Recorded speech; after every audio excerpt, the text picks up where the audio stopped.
This is the Vaguely Nerdy Podcast, where every week this brother-sister duo gets together to discuss the box office, latest film and TV scoops, along with our latest movie or show review and what we're getting into next. We're your host, Cheryl. And Jay.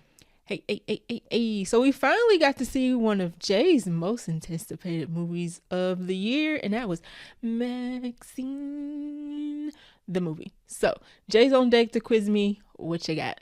All right, you ready? Yes. All right. The star MaXXXine puts her cigarette out on the Hollywood Walk of Fame. Yes. Is named after Theta Bara. I recognize that she did it on a name, but This is the name of another character that has appeared in this trilogy. Who is it? Say the name again. Theta Bara. Okay. Was it an X or Pearl? Both. Oh. Her. Was it her? No. Who's in both? Not her mom, right? No, her mom was German. Think outside the box. Outside, okay. It had to be somebody who was in both movies. Yes, they were. The one movie was in like the 1912s. Oh, the alligator. Yes, it was a crocodile. Crocodile. Yeah, the crocodile was named. And then the crocodile was named after Theta Bara. Pearl named it after Theta Bara because that was one of her favorite actresses that she took inspiration from. But another fact about Theta Bara is that she was born in Cincinnati, Ohio. Hey, that's even closer than Cleveland. She appeared in a stage play called The Devil, which obviously draws parallels between the women and the types of movies, provocative movies that they were playing in around both those time periods. So interesting. Yeah. Okay, so I was wondering in the movie why they focused on that, and I was like, maybe this means something later, but it didn't come back up. Okay, so now I see. I get it. Very cool. Very cool. All right. Well, that is the trivia. Let's get into the episode. Welcome, fellow movie buffs. I'm Jay. I'm Cheryl. Listen in as we break down movie and TV shows, tell you what's in the plot, and hear if we think you should have watched it when you had the chance. Dun, dun, dun.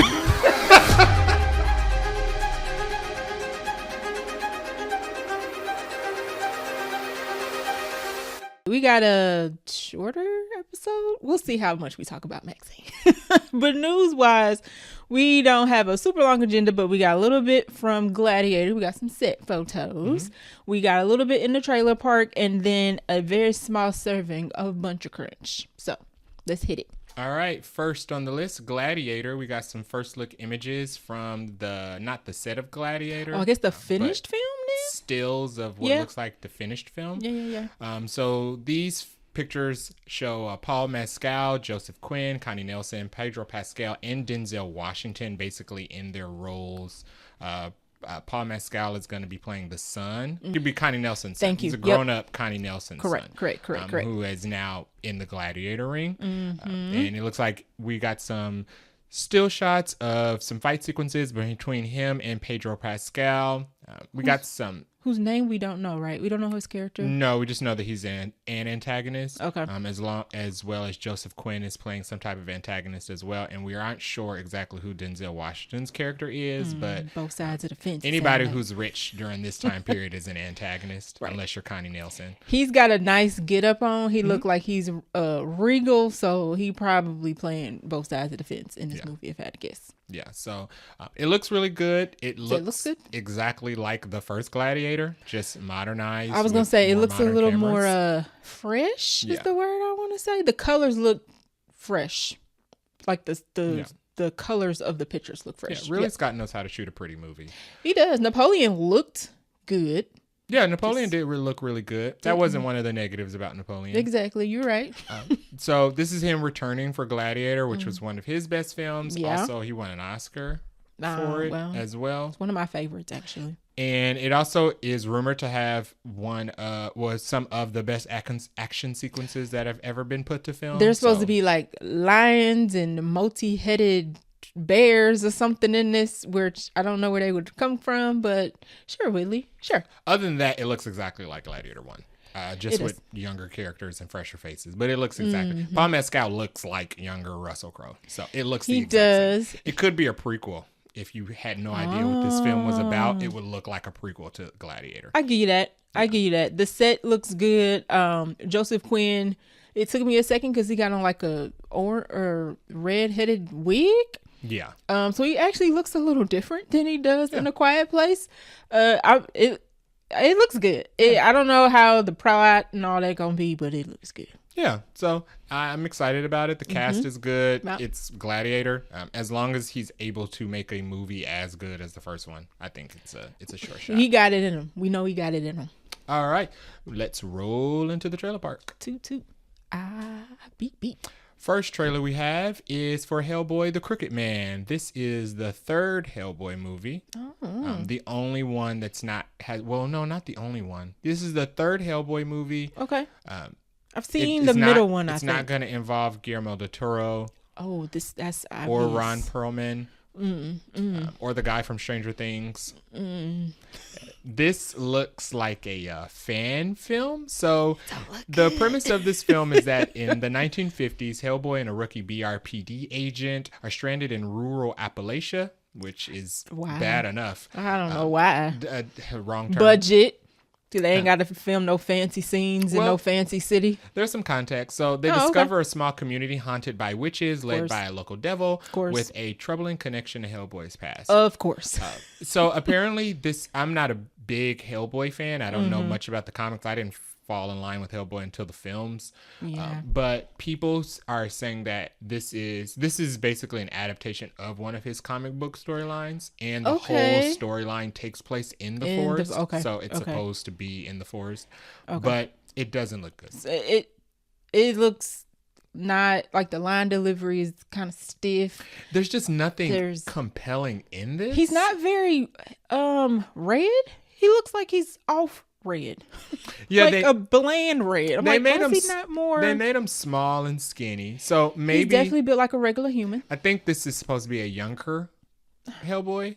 Like he's not supposed to be as old as Ron Perlman was. He does look younger than Ron Perlman. I think so. That's the impression I get from the type of actor that they casted and the way that they did his hair and makeup. He looks younger. This looks like a prequel movie. Is it supposed to be? I'm not sure. Looks okay. Yeah. So the trailer is basically, it's got a lot of like, Blair Witch Project. There it is. I was gonna say forest, witches, some quippy one-liners, a little bit of the village. It's not. It doesn't look good, and I didn't even know this was coming. Did you know this was coming? No, I think this was a surprise trailer drop. I think maybe they had teased that they were working on another Hellboy film, but I don't think we probably all assumed everybody was coming back. The reason I don't like the way it looks is because the type of camera they used. I don't mind the fact that it takes place in the forest. That's fine. It can take place. The Watchers took place in the forest, and that had interesting things to look at in some parts of it. It did. I agree. So it taking place in the forest, even being it looks like it's small scale. Even being small scale doesn't bother me. No. But it looks like the camera that they use. I don't like it. I don't like the angles. It kind of looked like Madam Web. Yes. How Madam Web was shot. Some of the shots that they use, the way the camera is angled, doesn't look good. The budget is for this. It also looks like it has like a blue filter over it. Hellboy filter. Yeah. It looks like it has like this blue hue filter over it. The colors look real and muted. Dry. Yeah. Dry. It needs some saturation. They need to turn that up. Even as red as he is, he looks desaturated. And even if you're in a forest, the colors don't have to be all bland. Yeah. Like nature is vivid. And I don't understand. And it just doesn't look fun. No. The movie itself does not look entertaining at all. I looked up the actors and was like, I don't recognize any of these names. So I think they tried to lean into horror, which is, I guess they're going to do a horror version of a horror light of a comic book movie. I wasn't remotely scared. It doesn't look fun. All the other Hellboy movies aren't great, but they're at least fun. They're actiony. They're entertaining. They are very actiony. I would give it that for sure. They have things to look at. I don't know about this one, y'all. Yeah, so I don't know. They don't have a release date. It just says later this year. It doesn't. It kind of seemed like they released it to see what audience reaction would be, so before they decide whether they're going to shelf it or not. So or they put it on streaming, or it may go straight to streaming. I think that would be a very, very, very smart Hulu choice. could use it because you have to pay movie theaters to keep a movie in there. And what weekend are you going to pick at this point? This weekend is booked. Even if you find a weekend that isn't booked, the next weekend is booked. So your second week is going to be garbage. You're right. So I don't know. No. Tubi? Sure. Also, things that are probably going to go streaming very quickly. Megalopolis. We got another trailer for that. This is going to theaters officially. It got picked up. It's going to theaters September 27. What did you think about this trailer? I'm still confused. Yeah, about confusing. I'm still confused about the plot, but we did get some more scenes of chaos and turmoil that's going on between, I guess, it's given very rich versus poor. Yeah. Or like, you know, elitists and whatnot.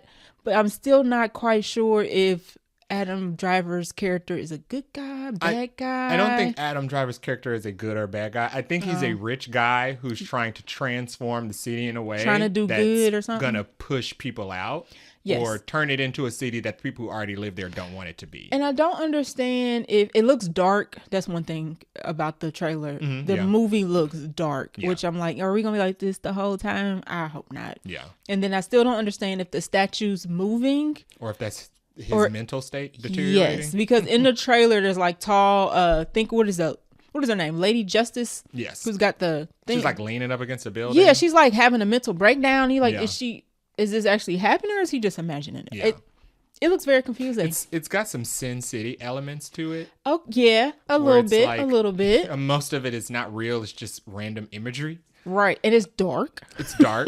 But I'm still excited about the cast. The cast is casting. Yeah. There's nothing wrong with the cast. This is definitely Giancarlo Esposito's year. He has been in a lot of movies this year, and he's still in The Boys, and he's got more movies coming up. He's gonna be now. He's in the MCU. Yeah, he's just in. So I'm excited for him. Yeah, absolutely. Excited for Aubrey Plaza. She's popping up in more and more stuff. She is in this. I'm not sure if she's supposed to be like a villain in this. I'm not sure if there's like one villain. Or the people.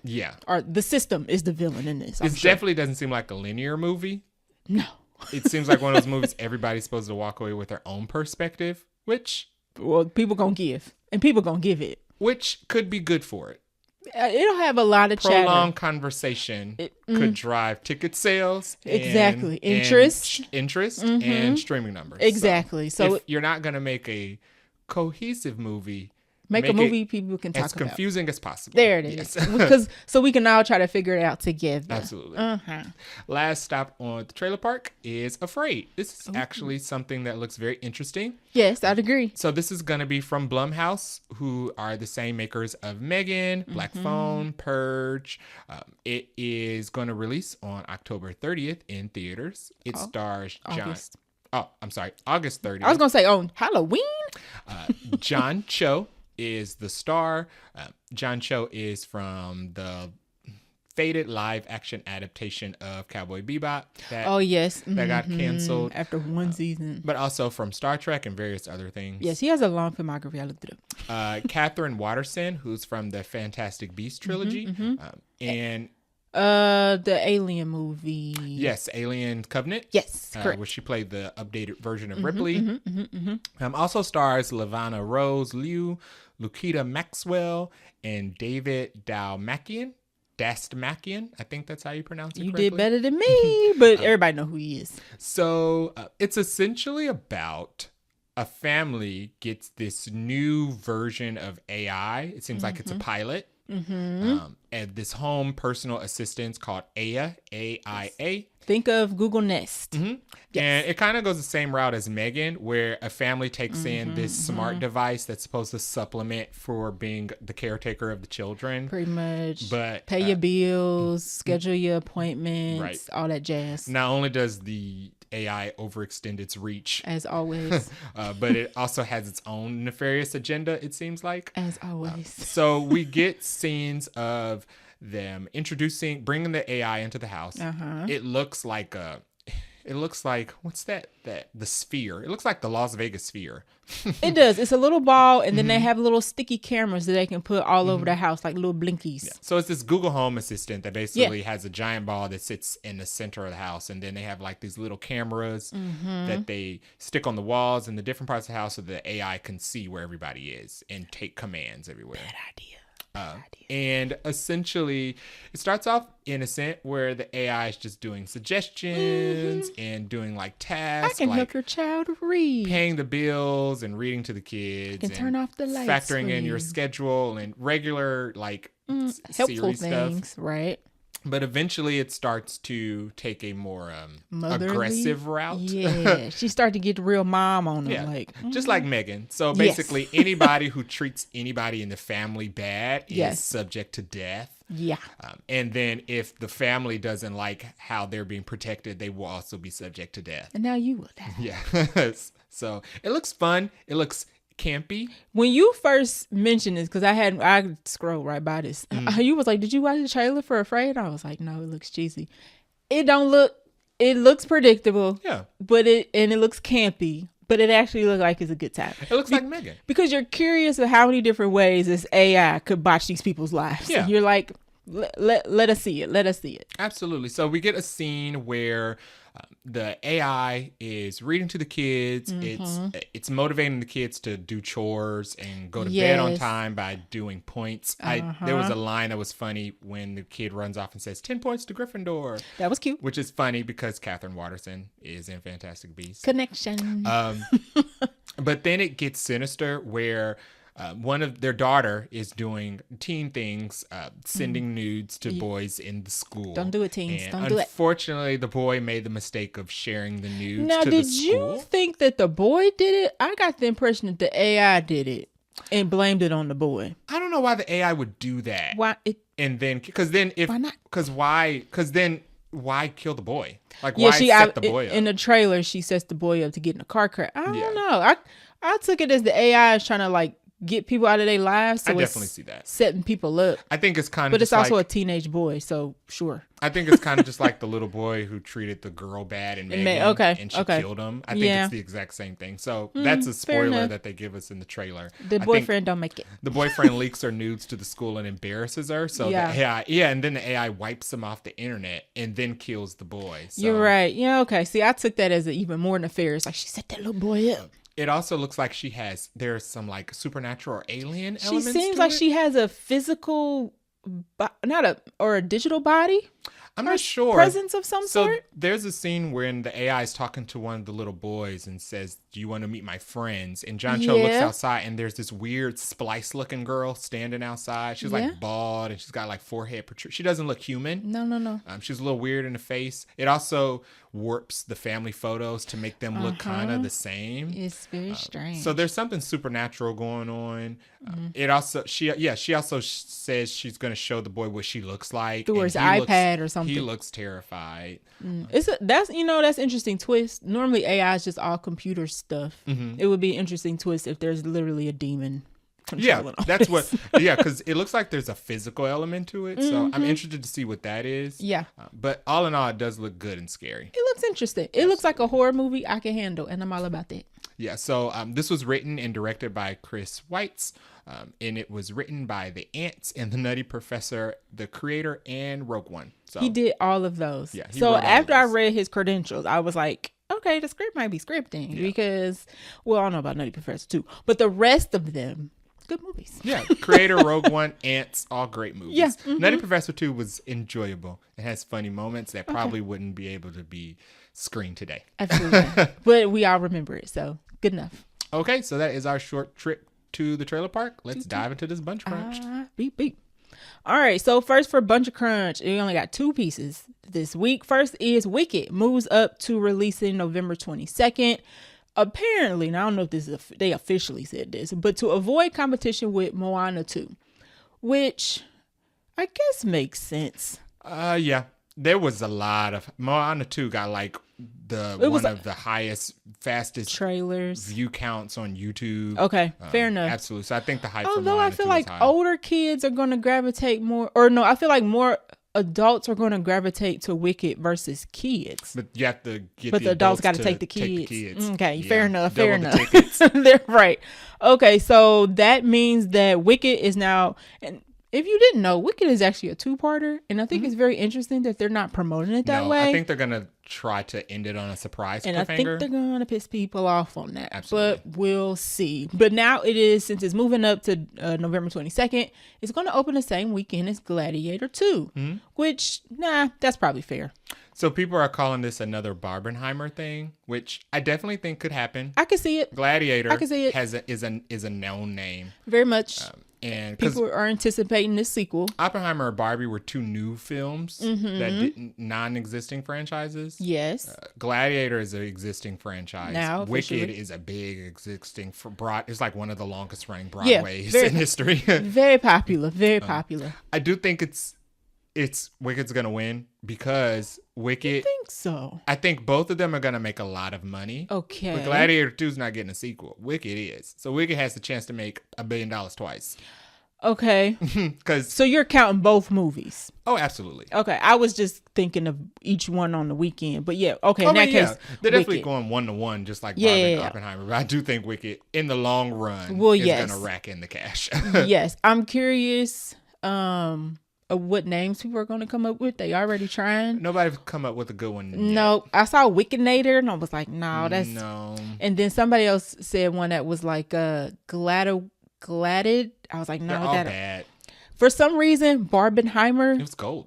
I don't know if you can replicate that naming convention. It was gold. And people was doing like movie posters and T-shirts. I don't think we're gonna get that level, but in terms of like box office matchup, I think this is another Barbenheimer. Yeah. So, very excited about this. Yep. We're gonna go see both. It's gonna be another double feature. Are we?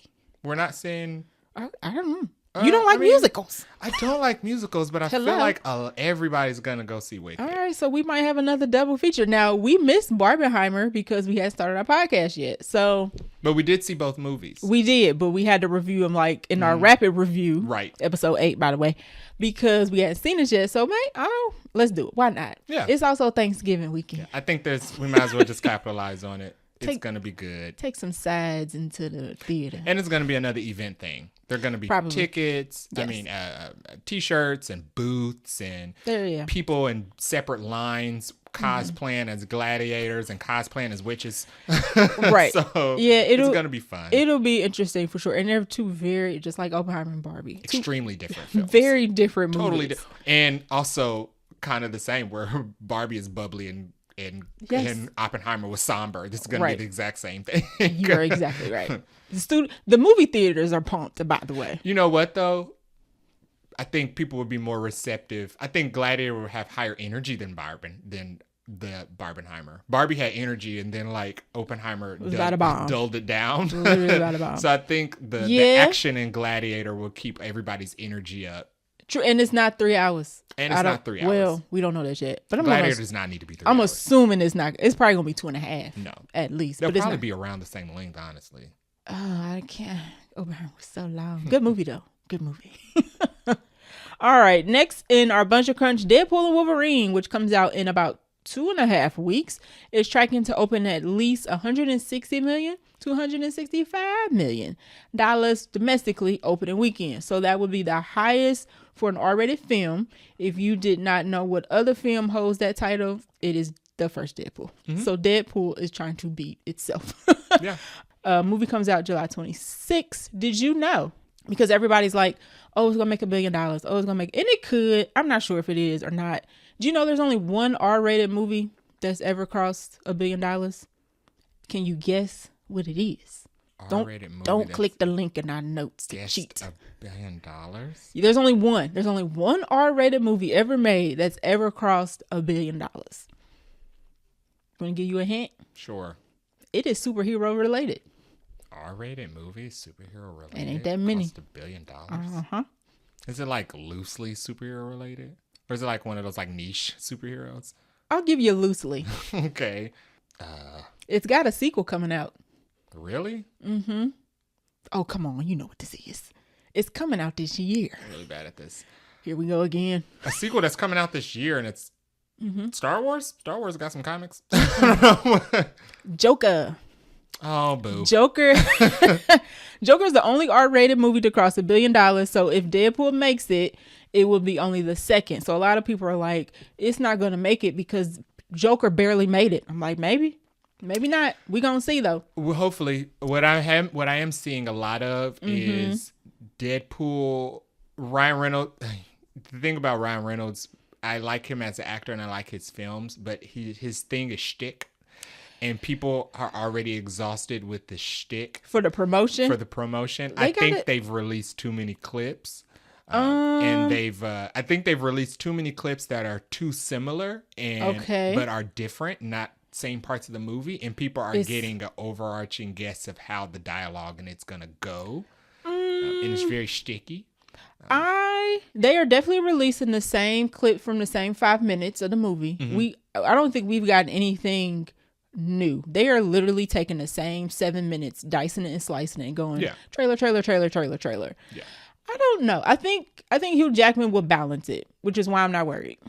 If it was just Deadpool, I would be a little concerned because Deadpool 2 was not my favorite. But I think Wolverine will balance the shtick and it'll be okay. That was the thing though. Deadpool 2 increased the scale. Deadpool 2 was a much bigger movie. It was. But people did not it did not get received as well as that first one. And I think it was because they said it was just too much. I think they turned it. I think I'm going to say they turned it down. They're on their world tour right now. So they're doing a lot of interviews and whatnot. And Hugh Jackman has said there's a lot of heart and it's, really about their relationship and whatnot. Friendship, relationship, whatever. I think we'll be okay. Yeah, I think it's gonna make a lot of money. I just wonder what the audience reaction. I was surprised by how people reacted to Deadpool 2. I mean, people were just not. Listen, people were not as jazzed. It's the about fourth that highest one. rated, R-rated movie, highest grossing R-rated movie, but general reception. It should have grossed more than the first one. Which You're right, it did not, which is concerning. It is the second, so it came behind the first Deadpool by like 10 or so million. More characters. He had more X-Men. He did all the Cable, and then the time travel. Like all the elements were there that they should have made more, but for some reason it's a different guy. Well, we got like a different director and all that. So I'm staying hopeful. Will it make $1 billion? To be determined. I think it will. It's already on track to do very good.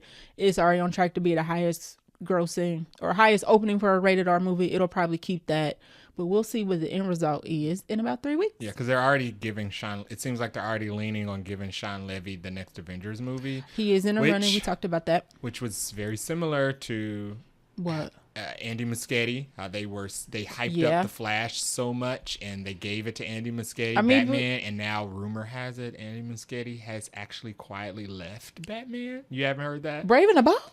Really? Yes. I didn't know that little bit of tea. Rumor has that quietly Andy Muschietti has left Brave and the Bold, and the studio is waiting to make a statement Superman about it. Comes out? Yeah. That's what the studio is waiting to make a statement about it. Because I didn't know that little bit. They gave the Flash director Batman Brave and the Bold early before the Flash had came out as like his reward for dealing with all the crap the Flash went through. But then executives were kind of like, actually, James Gunn gave it to him, and the executives after looking at the fallout from the Flash and where the direction of DC Studios are going, the executive was like, actually, we want to renege on that offer. Well, I don't know, but it's interesting because Deadpool 2 was directed by David Leitch, I think that's how you say his last name, who also directed The Fall Guy, which was I enjoyed, a little long, but we'll see. Yeah, we'll see. I mean, them taking a different direction with a different director is already good. We just need Ryan to turn down the stick 2 notches. Just they have to follow through on something wild. Like the Doctor Strange thing can't be a joke. It has to be I see. You can't just be, because that's the perfect way to make people mad. Yeah, I'm curious of how many cameos we gonna get in. Like they can't jump through the portal and it's Ned. Like, that would really make people mad. I don't That would be know. the first thing somebody would run to the internet to tell everybody. Like, don't go see it. I was just going to say, it's Ned. I hope we don't get too spoiled. So we're going to go see it on Thursday. We'll be at Comic-Con. We will be. And hopefully between Thursday at midnight and 7 p.m., nobody ruins the whole movie for us. Right. So hopefully we'll be too busy running around Comic-Con to even notice. So I'm crossing my fingers. Me too. Sounds like it's going to at least make its money back. We'll see if it hits $1 billion. All right, so that is all of the news, trailer park visit, and dive into the Buncha Crunch. We're going to take a short break, and we're going to get into our review of MaXXXine. All right, we are back for our movie review, and this week we watched MaXXXine. We actually saw it early on Wednesday at an early screening. Very exciting. Mm-hmm. Okay, so MaXXXine, released on July 5th, 2024, officially, is a sequel to Pearl and X. Both movies came out in 2022. Directed. That's right.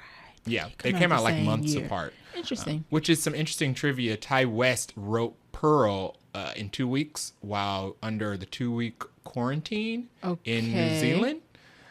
And he wrote it before they had finished production on X. Okay. So that, again, in the studio, A24 had greenlit it. That's when A24 was still relatively very small and was basically greenlighting anything that was cheap and had potential. Right. So that's why I went into production and got out so fast. Wow. So very quick turnaround for 2 sequels. Right.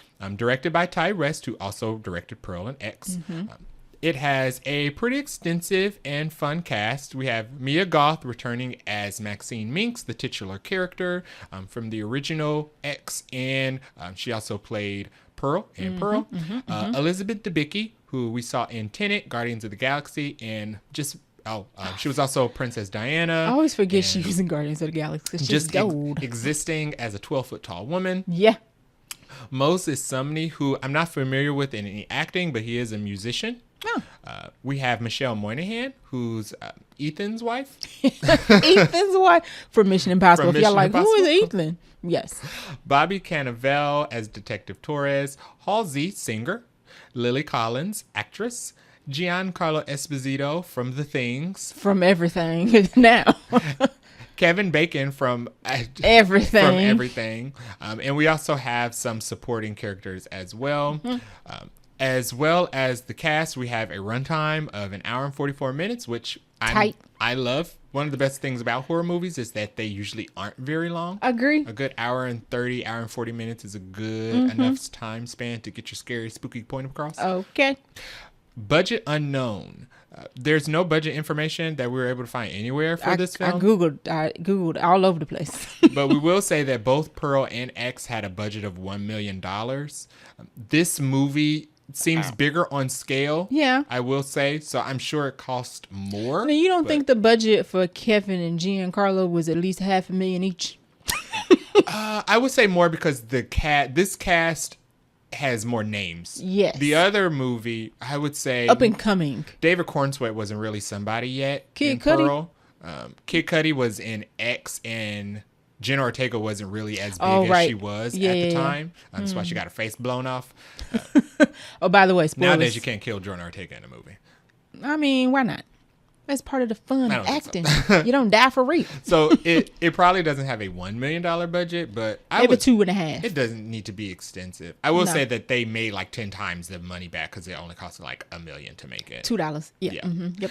No box office news yet because we saw this extremely early, and you probably just saw it by the time this podcast comes out. And we are recording a day early. So the numbers are not out yet. There is no cinema score for this yet. They are probably outside polling right now for the matinee. That'll end in about 44 minutes. Right.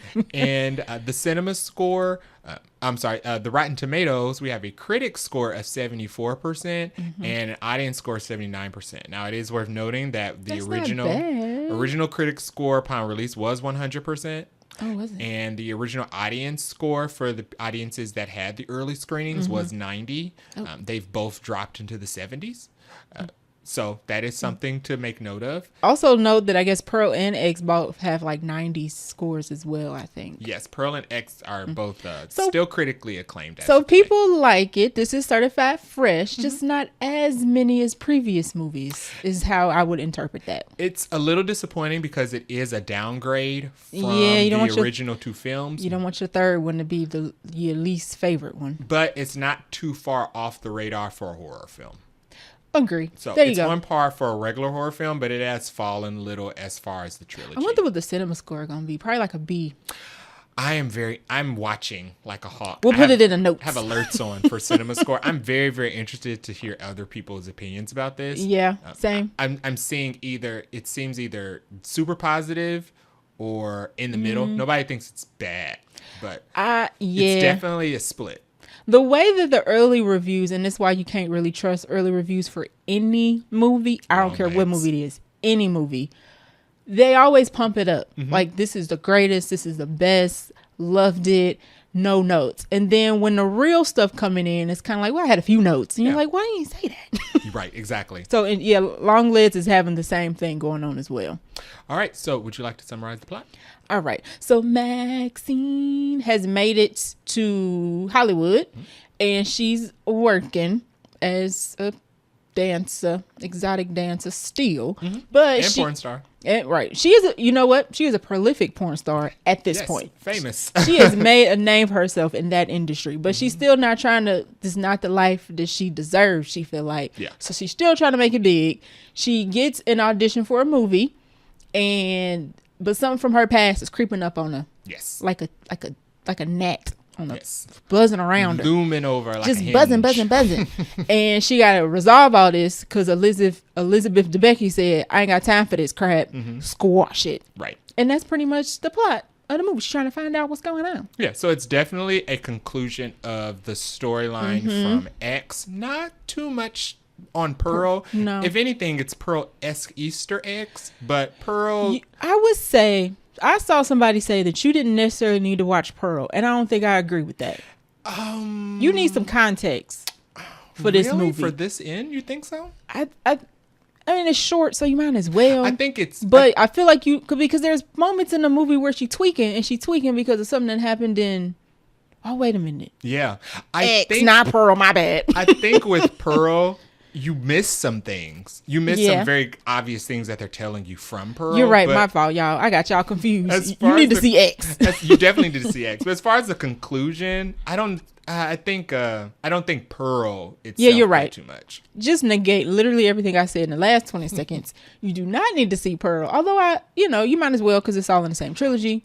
You do need to see Pearl X. is good. So absolutely. You do need to see X for sure. For sure. So you're right. It is a conclusion to what happened in X. I would also say, I guess you don't need any other notes besides that before watching it. Yeah. Yeah. I will say all three films are different. They have a different feel. Agree. And they are made for their time period. So Pearl is made for its time period. It's shot that way, and it's supposed to be viewed that way. Pearl is the 1912. Yeah. I think. Yes. Yeah. So you're not supposed to view them as modern takes on the film. You're supposed to watch it like it's a film made in that time period. And X is in the 70s? Late 70s. And then MaXXXine is in the 80s. Right. And they all look like their time period. I'll give them that. And in production, they said they didn't use any modern technology or filming techniques. They wanted it to feel like it belongs in each time period. So I think they did a good job with that. They did a good job with this for Mac. Yeah. It definitely feels like in the 80s. Yeah. For sure. Okay, so who we liked, who we didn't like. Are there any surprise performances? Any characters we want to shout out? Person I liked the most, unfortunately, was not Mia. She did good in this. Giancarlo Esposito was my favorite.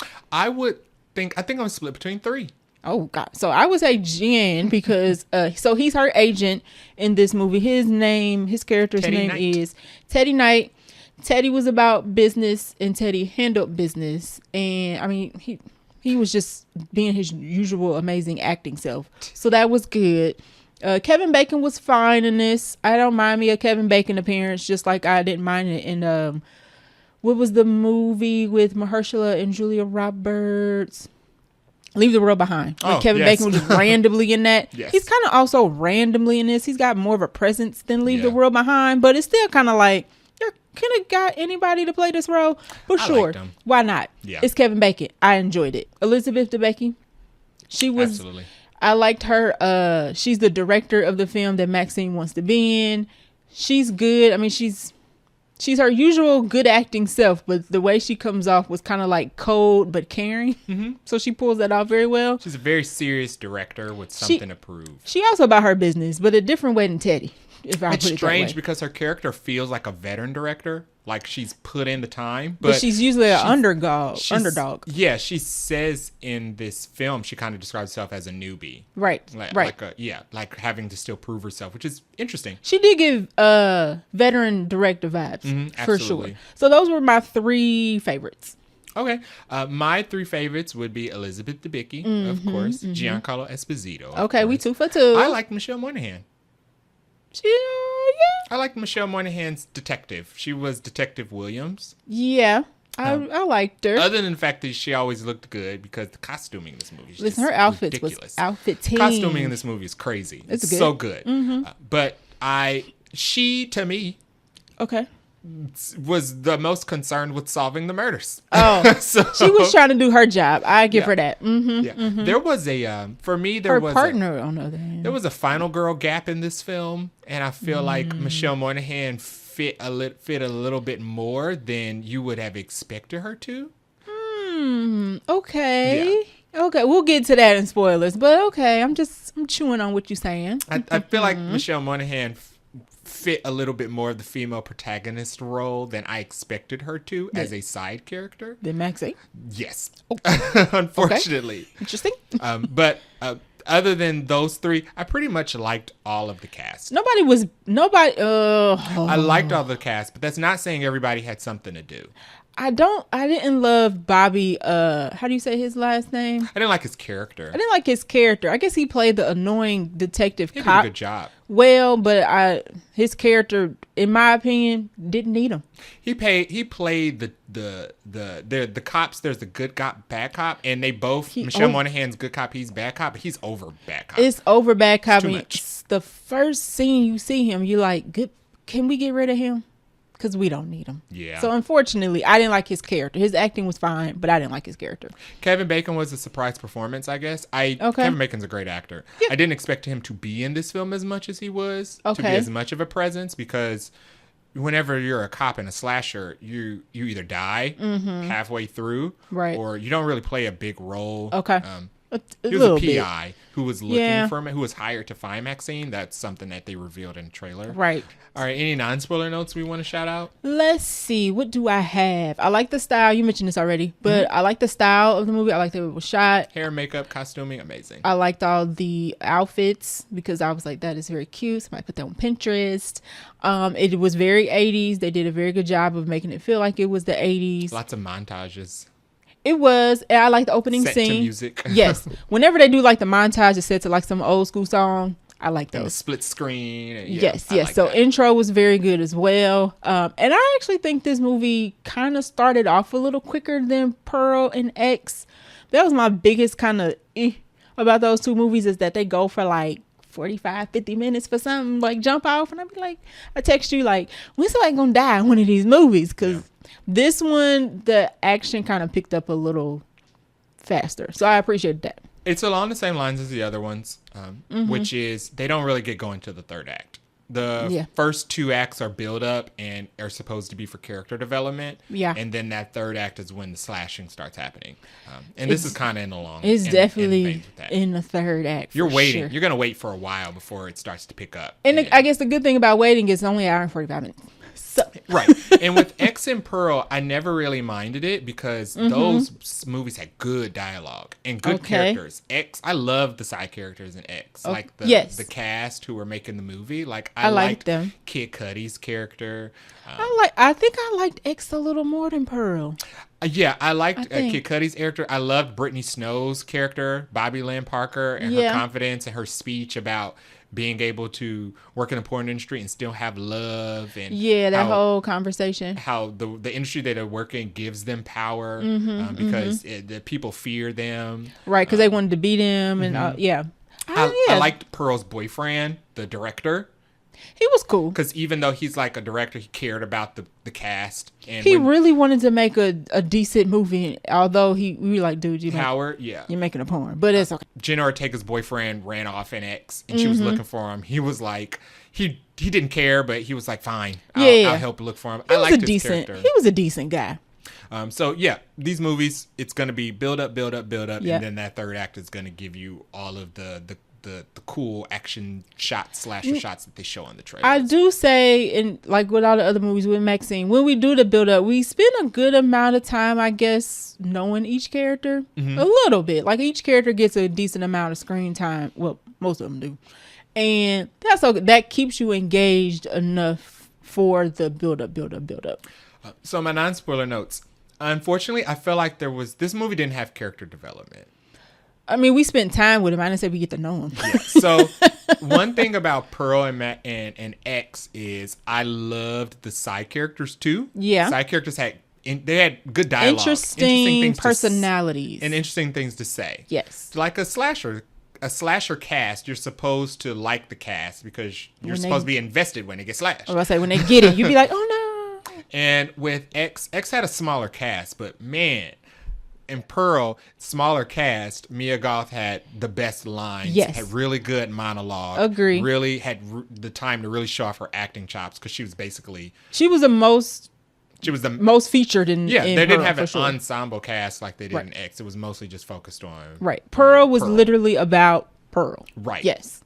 In this movie, the side characters just weren't as good. They were not memorable. They didn't have any good lines. I liked Elizabeth Debicki's character. Yeah. But she wasn't like, in the grand scheme of this trilogy, her character is not as memorable as anybody in X. No, but I liked her whole kind of, she was very much on MaXXXine's side. Like, she was very stern, but she was like, look, MaXXXine, you and I are similar. Like, you're really good at what you do. You're different. I want you to be in this movie, but don't mess it up now because I kick you up out of here. Yeah. So I like that. I liked her, but I don't think she was memorable when you line up the whole cast in this trilogy. Okay. And maybe I shouldn't be looking at it as a trilogy. I should be looking at a single movie. And I think that makes it worse. Supposed to, though. I mean, that's the purpose. I liked Elizabeth Debicki's line delivery. Okay, but as some of the things that she had to say in her character, but I don't think she was like a super strong character. I got you. I liked Giancarlo Esposito's character. I did too. But collectively, 2 scenes in the movie. He wasn't in it a ton, and I mean, but he did stuff in this movie. He did do stuff, but he's not like a heavy presence in the film. No. We're mostly with MaXXXine the whole movie. Yeah. And unfortunately, I feel like they didn't give MaXXXine much to do in this movie. MaXXXine does a lot of walking around. She does a lot of what's going on. Mm-hmm. She does a lot of what you doing around that corner. But outside of that, at the end, she finally gets some gumption to do something productive, and by then, it's the end. They didn't give her any good lines of dialogue. Mia Goth had no monologues in this movie. Her best speech was the audition. Was that a speech? At the very beginning. Yeah. So the movie opens up with the scene of her in the denim 2-piece. Yeah. And she's going to audition. It's basically the scene from the trailer, kind of, yeah. Yeah. So it's basically the scene from the trailer. I like that scene because she showed off some of her in-movie acting chops. Right. But she had no moments in this movie. In Pearl, when she's sitting at the table with Mitzi, confessing that she's a murderer and how she doesn't think she's a good person and she's concerned that Howard will come back from the war and not love her. Right. Great. I love that scene. That's up there with Toni Collette at the dinner scene in Hereditary. Yeah. When we talk about monologues. I'm trying to think of what she did in this movie she didn't really have a long monologue, I guess. She didn't even have long sentences. No. In this film, unfortunately. I intend to was probably her best line. There were good lines of dialogue, but none of them were Mia Goth's. None of them. Yeah. All of the scenes with Elizabeth Debicki, with was Giancarlo Esposito. They were doing most of the talking. With Halsey and Lily Collins. Everybody seems...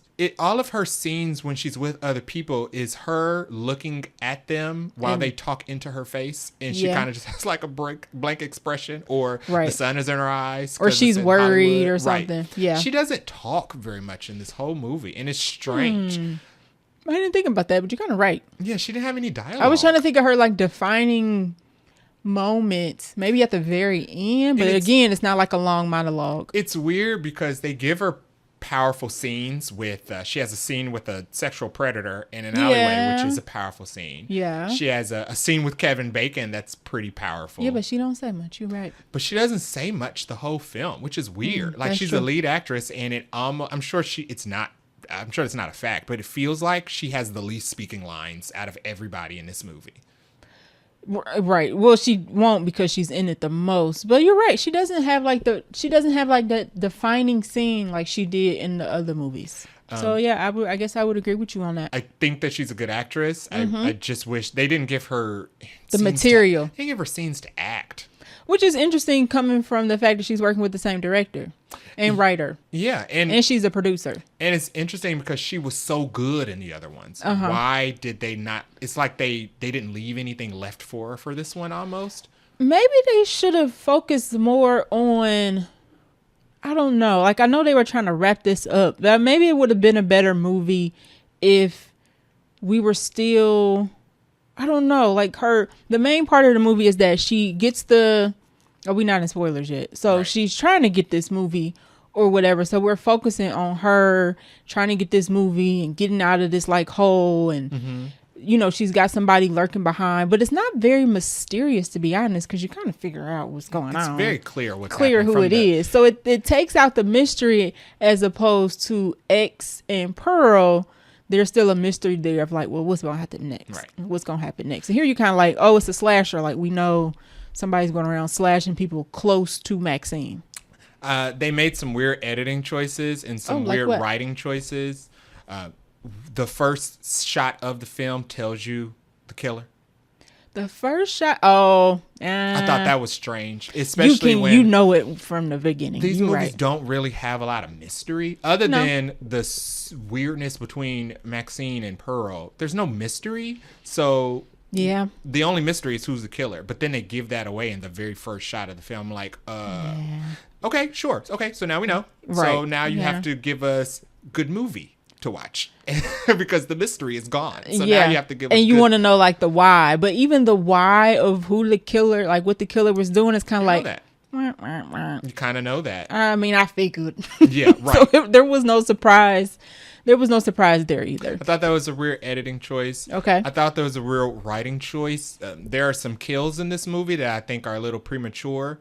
Why are we killing people before we get answers to our questions? Okay. I thought that was strange. Are you going to expand in the spoilers? I'm going to expand on that in the spoilers. I'm very curious of what you mean by that. We have questions about who the killer is, and people are dying before people are asking questions. Okay. And nobody seems to be. And almost the whole movie, she does not seem to be concerned with the fact that there is a killer who is specifically targeting her and her friend circle. She about this movie. She doesn't care. It's strange. She has no sense of concern or urgency about the situation at hand whatsoever. She shows some emotion after the fact, but she's very much kind of like, this is my movie. I'm going to be in this movie like, and nothing's going to stop me. So boo-hoo, got to move on. Right. So I thought it was weird, especially coming from...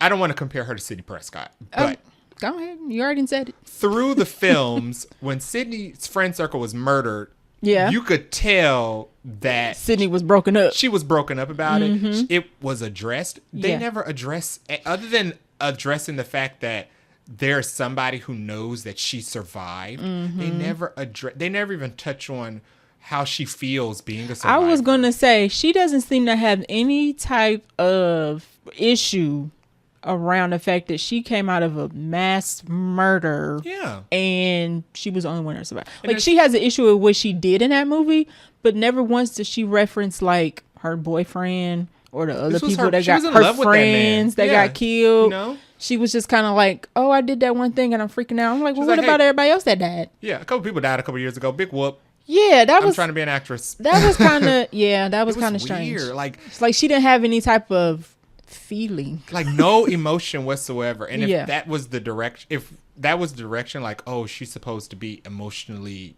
damaged from this and void. Yeah, that didn't come across. If that was the direction. It would have been nice if we got maybe more callbacks actually to X, because then it would have been like, oh yeah, you know, she's having a psychotic break because everybody she went to with that barn is dead. But it was like, no, we just focus on that one part at the end. Yeah.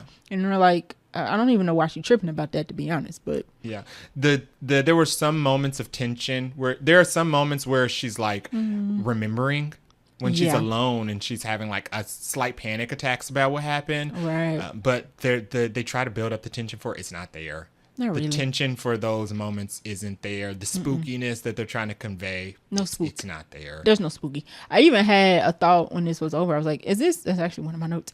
Is this a horror movie? There's absolutely, and when I say absolutely, nothing. There's no, like, you know, and as I've said, I'm not a horror movie person. But these are, you know, I can do a slasher. I was just kind of like, I don't even think this qualifies horror. This is like I don't know, drama. I don't think it qualifies. Murder mystery? It's not a slasher. Murder mystery. We'll call it that. It's a mystery suspense. Murder mystery suspense. Suspense. We'll call it a suspense film. There we go. Not a horror. Slasher suspense. It's gory, but it's not a horror. There's nothing scary about this. No. And there's nothing slashery about this at all either. We got one person that got slashed. We got a slashing. One. And on camera. All the other kills in this movie, every single one of them are off screen. You get one on-screen death. Two technically at the end. Sure. One in a Lucy. Okay. And then you get everybody else who dies is off screen. And I think that's a very interesting choice for a slasher film. I was surprised that people were getting killed. Like they literally cut it and you're like, what are they? Oh, nixing. Okay. And I think that has affected the audience score. When you listen, the Scream fan base is ferocious. And not comparing the movie to Scream, but just in the sense of slashers. People go to see slashers because they want to see some slashing. You want some stab, jab, and some blood. And I think people walked out disappointed from the lack of therein. And then I think I'm very interested in what that cinema score is going to look like as well. For me, then this is crazy to say coming from me, I was disappointed in the slashing. Yeah. I was kind of like, where is the slash of the slasher? So, those are all my non-spoiler notes. I'm ready to dive into the spoilers. Let's dive in 3. Oh, so sorry. I'm going to properly count us down. We're going into spoilers, guys. So if you don't want to be spoiled, pause now, go watch the movie, come back. We're going into spoilers in 3, 2, and 1. Okay. So I don't think this is He is ready, y'all. He's ready and even pause. I don't think this is a bad movie. Okay. I do think because there are way too many good things in the costume, the way it's shot, some of the dialogue. There are way worse movies than set design.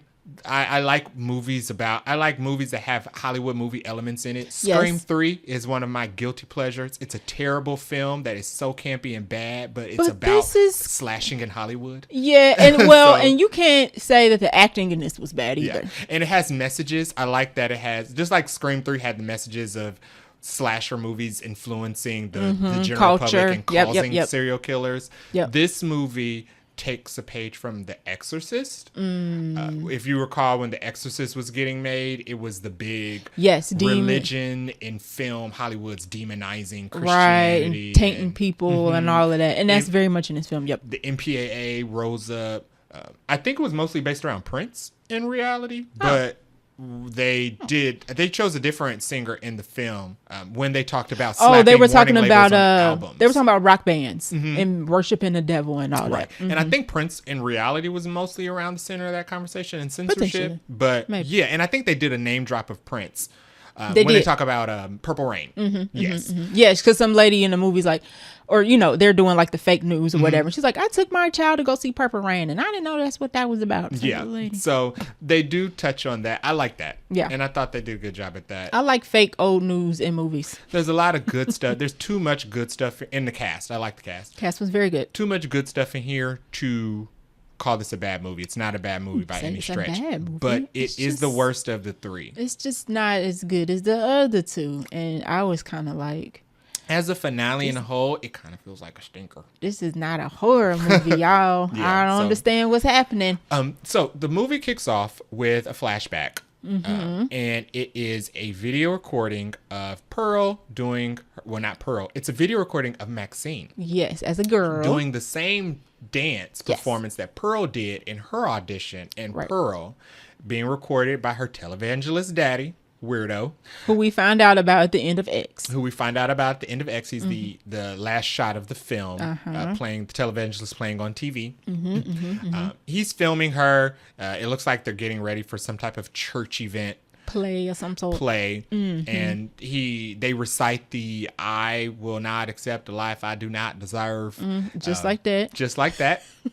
And it cuts to Pearl. Ooh, that's gonna be hard. It cuts to MaXXXine in Hollywood, walking into the audition in a garage, which is a parallel to Pearl walking in the barn. I did like that. I did like that each of his movies opens with like a closed door of some sort, and then he pulls it back, and then that's the scene. I like that. That was it was like a little director touch. I did like that. Good, and also leans. It helps your point that watching Pearl is a little essential because that's a big Pearl Easter egg. Right. Well, and I asked you, and this is not really related to the end or anything, but after I was like, well, how does Pearl and MaXXXine relate? Because they did the same dance. And you were like, it's just supposed to be weird. It's just supposed, there's nothing now. It's just a weird thing. I was just like, oh, so they not like descendants or nothing? So they're not descendants. There's no supernatural doppelganger element. Pearl is Pearl, MaXXXine is MaXXXine, and they're both played by Mia Goth. Yeah, I was waiting on that too, and that don't come, y'all. Yeah, she might as well be both Nicolas Cage and John Travolta. There's nothing supernatural about the two of I was waiting. Connection. I guess that was my other thing about the movie. I was waiting for that Pearl MaXXXine connection. Ain't one. So she does her audition for Elizabeth Debicki and the rest of the studio executives. She does a good job. She gives does a monologue. She gives a speech. She's the same person from X, where she's like, I have a vision for myself. They're like, she's a porn star. They address the fact that she's a porn star and why she wants to be an actress. And she's like, I have a vision for myself. I ain't where I want to be yet, so I'm going to keep going until I get there. So y'all need to give me this role so I can get where I need to be. Right. And she also makes a mention that she's like either in her 30s or almost about to be mid 30s or something. She's like, I'm not there yet. I'm not stopping. I was like, come on here, girl. Come on here. And I like that. And I liked her confidence. She is very confident. Yes. And that's good. Too confident for a serial killer to be around, but go ahead. Yeah, confident with no sense of urgency whatsoever. But none. She aces the audition, walks out, gives the girls outside waiting their walking papers. Also a parallel to Pearl, because Pearl was sitting the same thing. Yeah, Pearl was sitting outside the barn when Mitzi came by and basically told her. Well, that's not when Mitzi told her. That's not when she told her, but Pearl was sitting outside waiting for her rejection from the audition as well. So I like the parallel that MaXXXine got it and Pearl didn't. Right. Gets the call that she got the role. We meet her friend at the video store. So she's got a new group of friends. It seems like she's deliberately keeping it loose with the friendships, which cool. That attributes your to her other trauma. Friends did get murdered, so fair enough. Before she does that, we get a scene of her going. She works multiple jobs. She's a hard working woman. She left the audition, immediately went to work. She's still shooting porn. My next note is snorting coke, but still porny. Yeah, very you can't much say so. the C word on YouTube, so you have to say something else. Booger sugar. Okay. Oh, sorry. Still snorting that booger sugar. The white stuff. And she's still doing porn. She has a porn star best friend named Tabby, who's played by Halsey. Yeah. And she also has another one. Because she goes to Do we ever know her? Do we ever find out the name of her other porn star friend? Don't even matter. Blonde. She has a blonde friend. We're calling her Blondie. Tall blonde. Yeah. The tall blonde. We'll call her Blondie. Yeah. Oh, no. She's Amber. Sorry. Yes, Sorry, Amber. Sorry, Amber. So she has another porn star friend named Amber, who's replaced the girl from the last movie, got ate by the alligator. I guess, sure. She gets the call. She gets the role. She goes to see Moses Sumney, who's her Randy from Scream. He's the Jamie Kennedy of the movie. He's the the video guy. The guy who works at the video store and knows everything about movies and slashers. I liked him. He was cool. I like a movie whiz in a movie who's self-aware of like kind of like doesn't break the third wall, but kind of like says things about movies as you're watching the movie. It's like, haha. The only thing I hate about those characters, and it's not the character's fault, is that you kind of know what's going to happen to them. Because it happens every time. Yeah. So and he's just kind of like, can we break that mold for once? He's the Black. He's here for slashing. So unfortunately, he gets slashed. I like this character. I did. He's the only slashing, actually. He is the one on-screen slashing that we get the whole film. In the slasher movie. And I do think that's unfortunate because it also was... I like the way it was shot, how she's highlighting... She's reading... She gets the script after she gets the role. She's highlighting lines of the script, and as she's highlighting the lines about the evil and the devil, right? Because she's playing in the role she gets is a horror movie. Yes, it's cut between shots of Moses Sumney being murdered. By the killer, brutally murdered. The gore is still there. Yeah, gore is at an all-time high. We get meat, we get neck and meat and whatnot, and neck and all that. We get a scene of her walking home down a dark alleyway after she gets off work and leaves Halsey. Her and Halsey basically walk the streets together because the Night Stalker is out. Context: the Night Stalker is a real person. You told me that right before the movie. Who is a real serial killer in LA. And he's essentially the same person in this movie. The Night Stalker. He's going around randomly murdering people. And he's the actual real serial killer who did like satanic murderings and assaults on specifically women. And he was eventually caught and died in prison due to cancer. Thank the Lord. Awaiting execution. So he had a slow death that he deserved. But they do news clippings, to like fake news. They do the news exposition. There's a killer on the loose.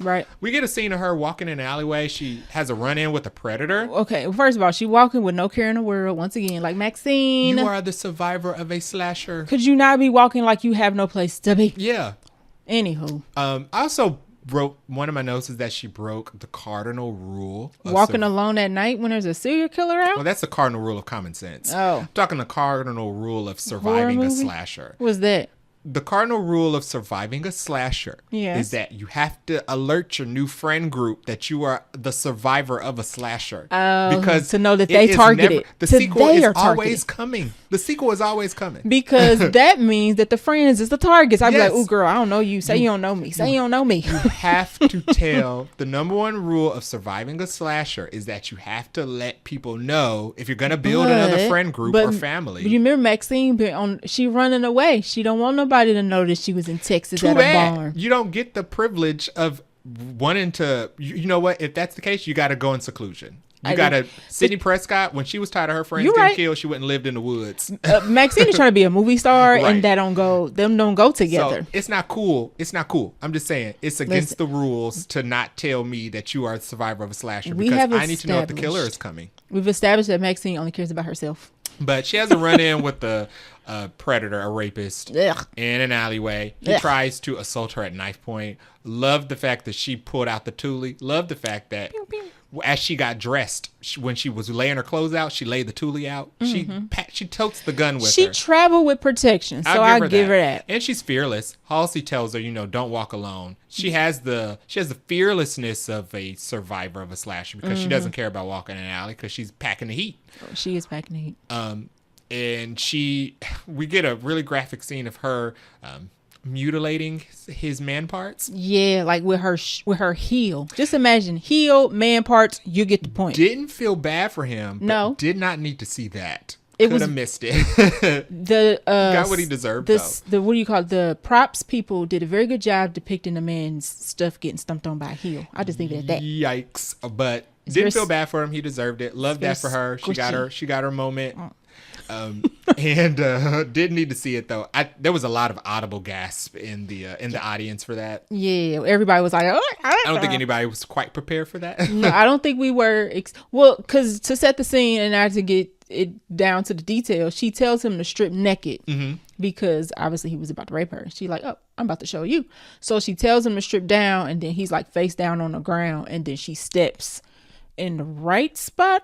Wrong spot for him, and then it's very squishy. It's gross. It's not good. But he did deserve it. Sorry. It's bad, but he deserved it. He should. You know what? He's grateful to have his life. He is, because she should have shot that man in the face, in the behind, because nobody else was around. Exactly. And forensics wasn't like that in the 80s. No, she could have just. If you weren't there, listen, she could have kept the gun and kept it moving. It could have been Jack the Ripper. Picked up the shell, gone about her business. But she works multiple jobs, like we said. She's an actress. She does porn. She also is an exotic dancer. Yes. As well, and that's how she meets her work friend Halsey. Who is also an exotic dancer. No. And they're having conversations about how dangerous a Night Stalker is and how it's important for, girls not to walk alone. She don't care. She tells Halsey that she got the role. There was a funny line Halsey made in the movie when she tells her that she got the part for a horror film. Halsey's like, what kind of role did you get? She's like, it's a horror movie. Halsey says, nobody rises to the top in horror. That's funny. That was very rude to say to your friend and just got their first movie role also. It's funny because it's untrue, because there are plenty of people who've rose to the top in horror. Well, Halsey was exotic dancer. I don't think she got out to watch movies much. But it's especially funny because this movie has Kevin Bacon in it. And one of Kevin Bacon's first movie was Friday the 13th that came out in 1980. I was going to say Trimmer. which was like 6 years before this movie is based. So I think that's funny. They have a lot of nods to real life films in this movie. Yes, the Bates Hotel is in this movie. Bates Motel is in this movie, and they actually acknowledge it and talk about it. Yes, they literally say what it is. It's not an Easter egg that they just shoot and don't talk about. Right. I like that. They have a lot of scenes like that, so I like that scene. But Halsey's next. Well, actually, Halsey's first. Yeah, Halsey dies before Moses Sumney. Halsey and the other friend, tall blonde. Yeah, so we find out that Halsey name drops a benefactor. There's a really rich guy who throws parties in the hills with pretty girls, and you got to take a carriage to get there. Girl, and she's like, I'm going to the hills, Hollywood Hills, for a party. He likes pretty girls. You want to come? And MaXXXine is all about work. I do like that. She's all about working. She's about her business and getting where she wants to go. She's got goals. She's not going. She's not playing around. Right? No. So Halsey goes off to her death.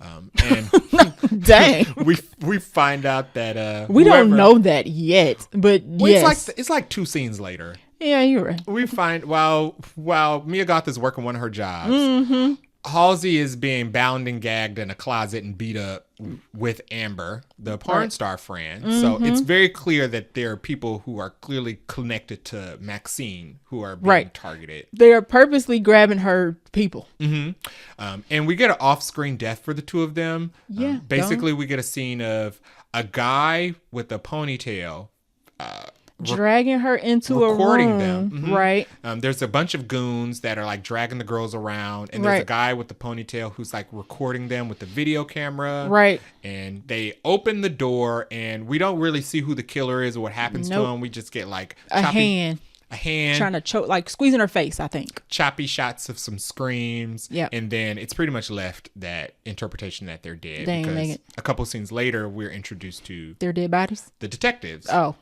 Yes, their dead bodies. And Michelle Monaghan and Bobby Cannavale, Detective Williams and Detective Torres. Yeah. And they find the bodies. They have satanic brands on them. Right. And something I didn't catch is that she says we don't. So they're like, oh, this is the guy at the scene, police or whatever. The corner. He's kind of like, oh, is it the Night Stalker? And they were like, we actually don't think this is a Night Stalker. We think somebody cosplaying as a Night Stalker. And I was like, oh, that's a very interesting tidbit. The detective, right? Because the whole movie, you leading up, you think it's the Night Stalker, right? Because this is a real person. This is it's based in Hollywood, and we see shots of him dressed up like Darkwing Duck. Yes, going places at night. So we're like, oh, this is the guy that's killing everybody. Right. So it seems like the Night Stalker. Right. It's in line with his MO. There's satanic markings on them. Burn marks on them. Specifically women. Yep. What probably broke the immersion was the murder of Moses Sumney. That's what probably gave it away. Because they're like, this isn't the Night Stalker's MO. He's not a naked woman. And he's black. He's a black man minding his business. Literally minding his business, which is a video store. But the detectives are already on it. They're like, it's not the Night Stalker, but this guy is clearly setting this stuff up to look like the Night Stalker. I like that. I like a good detective mystery. It didn't last very long. The mystery part, anyway. So a lot of the rest of the movie is scenes of Mia Goth going to work on the film set. So we get a lot of scenes of her walking around with Elizabeth Debicki, talking about the type of movie they're making. They're making a movie called The Puritan II. Yes. It's a sequel to The Puritan, which is Elizabeth Debicki's first film, which I think is a nod to The Exorcist and The Exorcist II. Okay. Because they bring back I think Linda Blair. Yes, because the girl says she died in the first one, and she was like, "Look, now I'm back." And even though Linda Blair didn't die in the first one, I think The Puritan is clearly supposed to be a ripoff The Exorcist.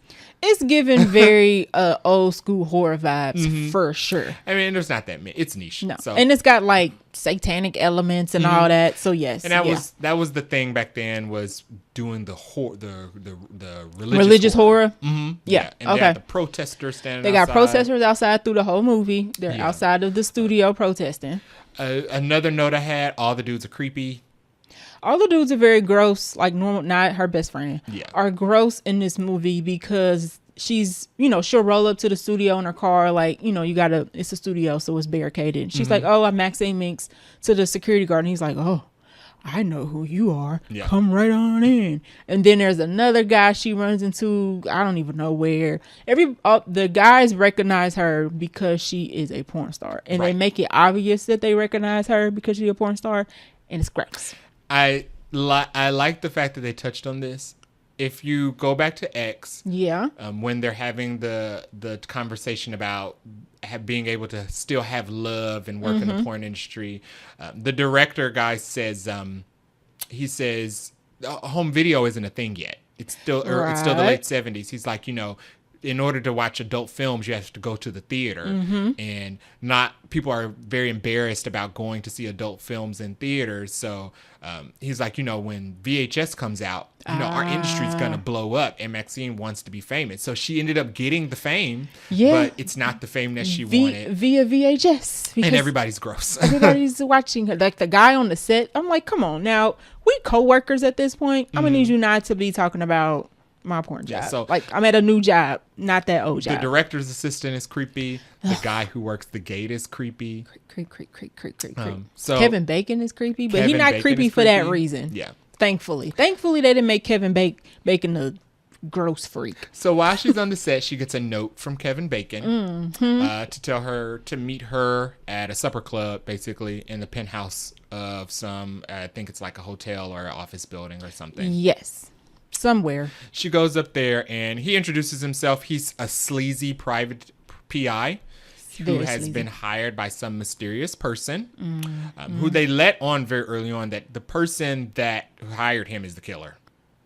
Yes. Because we immediately see Kevin Bacon with the guy. They're in the same car. So Kevin Bacon is basically driving the killer around town. And I was kind of surprised by that because I didn't think Kevin Bacon was going to be bad, I guess, in a sense. But then when we see him in a car with the killer after he kills her best friend, it's kind of like, dude, you just seen him and kill that person. Yeah, I thought that Kevin Bacon didn't know that his client was a murderer. He very much does. But he very much knows his client is a killer. I was kind of like, oh, well, you deserve whatever's going to happen. And it's killing people around the girl that he's investigating. Yes, exactly. So Kevin Bacon's a sleazy PI who basically tells her, you need to come on this date at this time. You need to be at this party at the Hollywood Hills because the guy that hired me to find you is going to leak the sex tape that you left at the farm in Texas and kill her career early. And kill your career early. Which he didn't do. And he didn't do. I just thought about that. He knows that he knows about all the murders that happened there. Right. And because you left and didn't report it, it looks like you're the killer. Now, see, that's the one plot line I did not agree with. No. Because she was a survivor of that whole situation. There's no way you're going to plant murders on me when clearly I didn't kill them people. And a quick scan of that crime scene would have told you that these old people killed these people. So when he was like, if you don't come, you going to jail. And I was like, how, Sway? Yeah. Because there's no way you can show that I killed any of them people. I was like, the best you going to get me for is not telling nobody. The best you got me for is that you found a porn tape of me at the scene of a crime. Right. Because they didn't film the crime. They only had their videos on there. It could have been somebody's tape. could have been my own home videos. Yeah. Like, what are you talking about? I'm going Somebody to jail. could have bought one of my tapes. Yeah, I wasn't buying. He didn't seem threatening to me because every one of his threats was like, sir, that's not going to work on me. Try something else. Right. So try something else again. He basically tells her, you need to be at this place. Or, it's going to be bad for you. And she don't go. And she doesn't go. She doesn't care. She has no sense of urgency whatsoever. I'm going to work on my movie. And it's strange because it's like, you have to take care of this in order to continue acting. And she doesn't take any initiative. Not until the last third of the movie. The most she does is take the tape to Moses Sumney to track down where it was made. And we don't get none out of that. But after he gets killed, the tape never comes back up again. Nope. She don't even tell him what's on the tape. No, and it's strange because he doesn't watch it either. Which, I'm going to watch it. I mean, if you want me to investigate where a tape camera, watch it. I think his murder happened right that night, so he didn't get a chance. So the tape never comes back up, so the evidence is effectively gone. Right. So, which is strange.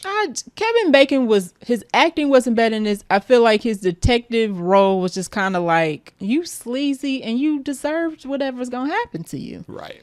So after before Moses Sumney dies, after the detectives uncover Halsey and Amber's body, they know that they're friends of MaXXXine because they both work at the same places that she works. Right. So they go to MaXXXine to ask her, we want to ask you some questions. They don't even tell her that about the murders. They're just like, we want to ask you some questions. Yeah, initially they don't say anything. She asks, did something happen to him? And they kind of like, maybe. She immediately refuses.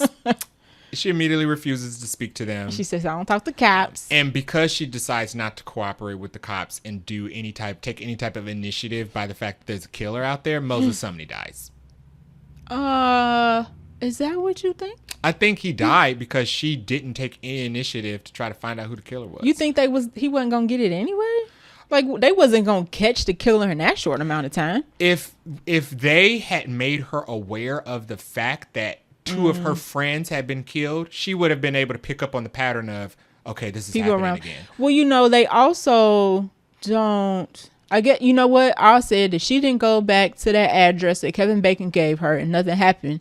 Maybe because she didn't go back, Moses got killed. Or maybe that's why. Maybe because she didn't show up. But when the killer is revealed, it doesn't seem like that was his motivation for killing them. You're right. But Moses Sumney dies because of ignorance. He was not made aware of the fact that there was a killer following MaXXXine's friends. And MaXXXine failed to tell them that she survived the slasher. Fair. So. I mean, of course he was going to get it. You knew that he was going to get it. This situation doesn't become real to her until Moses Sumney dies. And she sees them carrying his body out on a stretcher. She shows her emotion here, though. I liked this scene because Michelle Monaghan was clearly smart enough to know that MaXXXine was withholding something. Yes. So when they wheel his body out, Leon is his character. Michelle Monaghan looks directly at MaXXXine and then lifts the sheet off his face to see if she's going to have a reaction. Say, what you not supposed to do? Right. I was like, you don't do this. You don't show people somebody's mutilated face. Hello, as you wheeling them out the crime scene. But she did that specifically because she wanted to see if MaXXXine was going to have a reaction. And she got it. She got a big one, actually. So they take her downtown. And they show her Halsey's body and Amber's body. So now MaXXXine knows that Halsey and Amber are dead. Because before she didn't know. By the supposed killer. And this scene upset me. I know you ain't like this. It upset me because of Detective Torres. He was so over the top. So he plays bad, like we said, he plays bad cop too much because every time he has an interaction with MaXXXine, he's a jerk about it. So bad. He's like calling it a B word and cussing at her. It's just like he turks it up and he's doing it on purpose to be the bad cop because after the scene is over, he's go, oh, was that too much? It's like, why? You obviously not helping. So he does it twice, and by the second time, it's annoying. And Michelle Monaghan's character gives us some context. Like he's a failed actor turned detective. So that's why he's so over the top and so extra. And it seems like he's trying to put on a bad cop intentionally to try to intimidate her to cooperate, but it's not working. It's not working. And I actually don't think his character was even needed this whole movie. No, he was literally just added to be a frustration point. And they didn't need it. We didn't need it. But I didn't like that. I didn't like that element of the scene, being so aggressive. I did see his point of trying to talk some sense into her. Like, girl, your friends are dying. And she not When are you going to wake up and get serious? She not helping at all. And I hated the fact that she was just kind of like, gotta get to my movie go to work. Your friends are dying again. Nope. Even if you do have a dream and you got to go to work, you got to take care of this first. You can't operate around this. She's like, I got work to do. You're not avoiding being served court documents. You're avoiding being served a knife to the gut, as far as you know. She is like that Isley Brothers song. I got work to do. Yeah. I got a job, baby. And I love that Michelle Monaghan chased her down and was like, girl, you need to get serious and act like you want to live, number one. Also, this person is killing people around you. You could help the next person. Which means these deaths are now that you're aware of it, these deaths are now your blood on your hands. You know? And that goes back to the scene of Elizabeth Debicki introducing her to Lily Collins when she wipes the blood on her. She shakes her hand and she's like, oh, now we all got blood on our hands. Right. Like, oops. And for a second, I was like, is it Elizabeth Debicki killing people around her so she's not distracted for the movie? That would have been a good plot twist. That would have been a good plot twist. Oh, dang. Because the killer was tall. Elizabeth Debicki's tall, and she's like broad. She wears like these broad shoulder jackets. Oh, you know what? Maybe that's what we were supposed to think, but we too smart.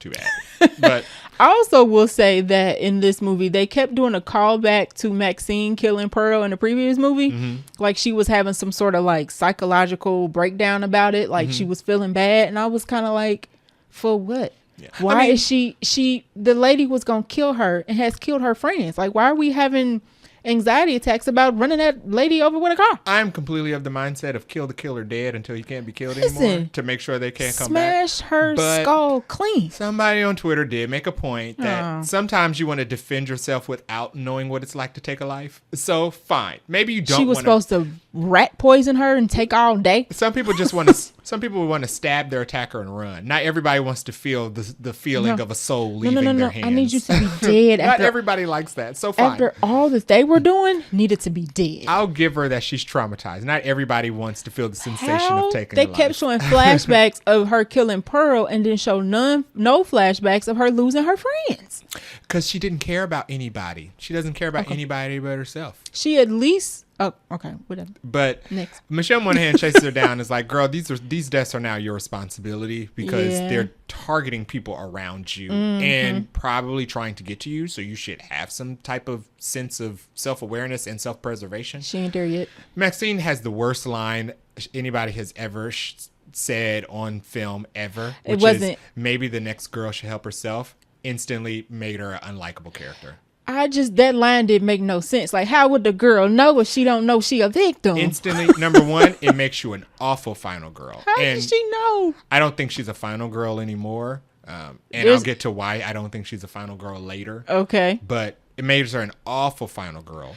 It was very rude. Yeah. If you're the center of deaths, you have a responsibility not to suit up and take the killer on. Right. You have a responsibility to assist in some type of way to stop the murders. If you are... She don't even try to... Well, I guess she does later. At the end of the movie, kind of. But also, that's just an awful thing to say about girls that are being murdered in the way that they are. Like, these girls aren't just being shot on the street. They're being, like, stripped naked, assaulted, and mutilated. Burned. And branded like cattle. Yeah. Like, that's terrible. It was just kind of like, why, even if you... How was the girl supposed to know? I didn't get it. I just didn't get the line. And the reason the girls are being killed is because the person is looking for you and you did not tell them anything. Right. I was like, how's the girl... The reason Halsey wanted you to wait for her to get off work so y'all could walk home together is because she felt like she needed to be safe with her. She was scared. Right. And she did not know that the person that she was scared of was looking for you. The line would have been better if she said something along the lines of, I just don't know how to help anybody. It was awful. She just said, I don't want to help nobody. Get away from me. She said, I survived a killer. The next girl needs to learn how to survive a killer herself. Like, don't nobody... It's your killer, homegirl. I don't...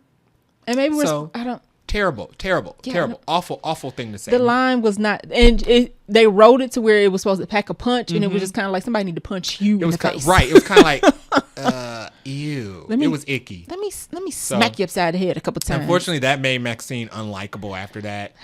Because I like the fact she's determined, but that's just ugly. Yeah. That's just terrible. It wasn't a good line, for sure. I liked Elizabeth Debicki's conversation about making old movies with new ideas. Yeah. I thought that was very interesting. She was a very good, like, I'm a director. I'm trying to make something different. Hollywood's crap. And they don't want to let new people in here, which speaks to the current times. But, I think you got something and we could work together to make something big. Right. Because The Puritan is a time period movie. It's not based in the 80s. It's based in during the Puritan times. Puritan times. Right.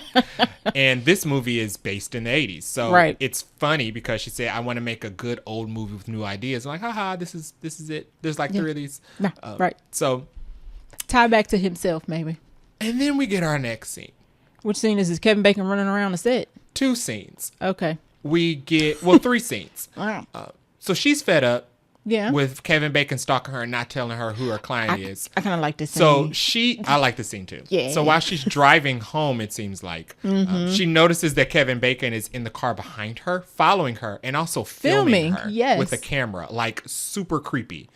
So she's fed up. She puts the keys between her knuckles. Yeah. And she beats the crap out of him. I did not expect through the windshield. You know what I thought she was going to do? I thought she was going to take her keys and stab his tire so you have a flat tire. I thought she was going to scratch his car. I was like, oh, that's smart. That way he can't follow you. She took her keys and made Wolverine claws. Literally beat that man's face. And beat him to blood. Not just once, though. She like, wow. And I was like, beating. Oh. But I liked it, though, because he deserved that. She gave him a good street beating, and he deserved it. And then she kicked off his rearview mirror, which she did. Mm-hmm. So that's what he gets. You don't need it, because you don't need to be following me no way. And she told him, if I ever see you again, I'll kill you. Right. She saw him again. Well, she probably should have. Yeah. She should have did it right then and there. But he came back, and this time he had a gun, and she didn't have hers on her. Not this time. Not at work. Right. Not at this job. So she didn't have her gun on her. So he shows up to the set and chases her around. Which was weird, because I have a note that says, where is everybody else at? Yeah, the set was empty. Like, he runs past the security guard, and I was like, oh, the security guard going to tell him he got to go. But not until they get all the way up to the house does another security guard come up and say, hey, guy, what are you doing? He chases I was like, her through a couple sets. They wrestle. Like, he could have got her. Running through a set, and y'all are not shooting. Yeah. Nobody going to ask what's going on.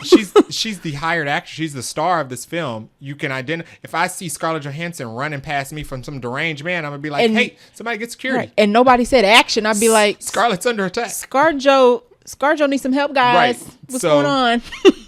So that was weird. That scene was weird. Yes, I agree. It was also weird. It was also a missed opportunity, I feel like, because she runs into the psycho house, which we get a scene with her earlier where she's hallucinating seeing Pearl in the upper window. Right, which I thought that was going to lead to something. Yeah, when she runs into the psycho house, I'm like, oh, she's going to freak out because she saw Pearl in his house and she's going to have another moment. I thought that was when the horror was going to kick in, because that house is creepy. Still nothing scary has happened, by the way. Nothing. 3 murders, nothing scary. We are still in our suspense slasher era.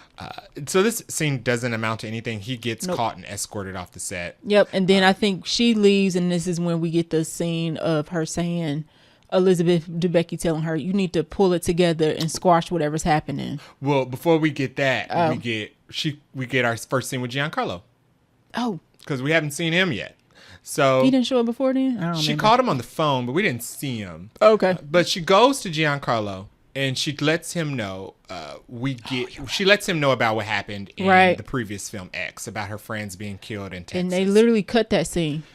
This would have been a scene to give her some dialogue or a moment to act. He literally asked her, what did you do? And then the next scene cuts, and he's clearly already heard from her what she done. This is the scene where they should have gave her monologue, where she should have explain what happened and how it haunts her and her remorse or survivor's guilt or something. We don't get it. They just cut, and then she's sitting and he's sitting like, oh man, that's horrible. Yeah, and you're like, oh, she told him already? Right. Oh, okay. Sucks. Okay. So he tells her, don't worry about it. I'll find out who this guy is. I know how to deal with dudes like this. He's gonna not mess with you again. And I guess between he was right. He followed through. He did. Between the scenes, I guess they devised a plan. Yeah.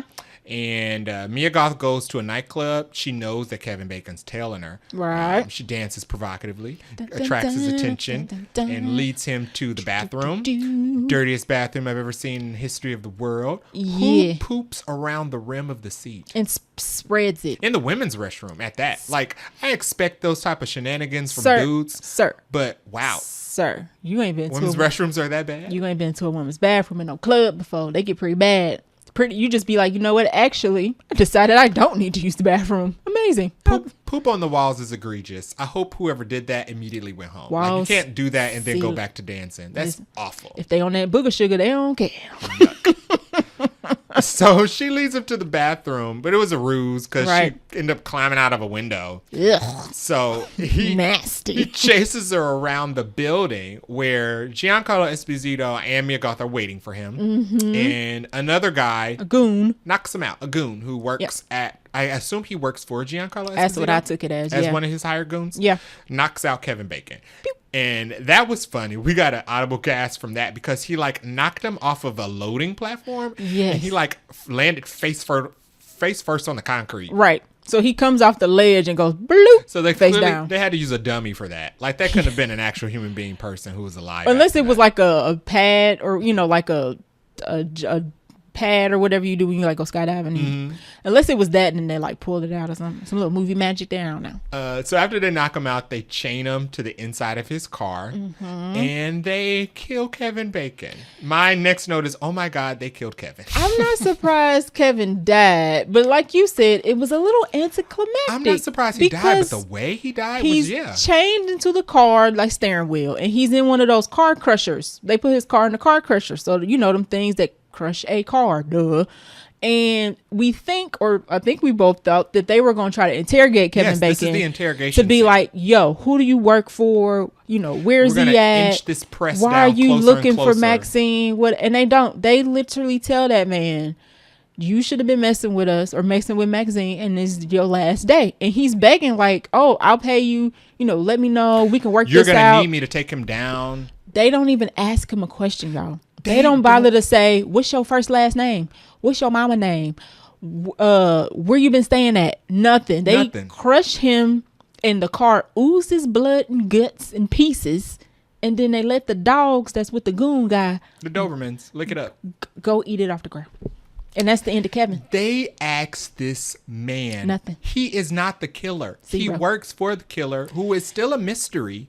And he's letting you know that he already let her know up front, getting rid of me won't get rid of this dude. This dude is very powerful. Yeah. I can be bought, but he cannot.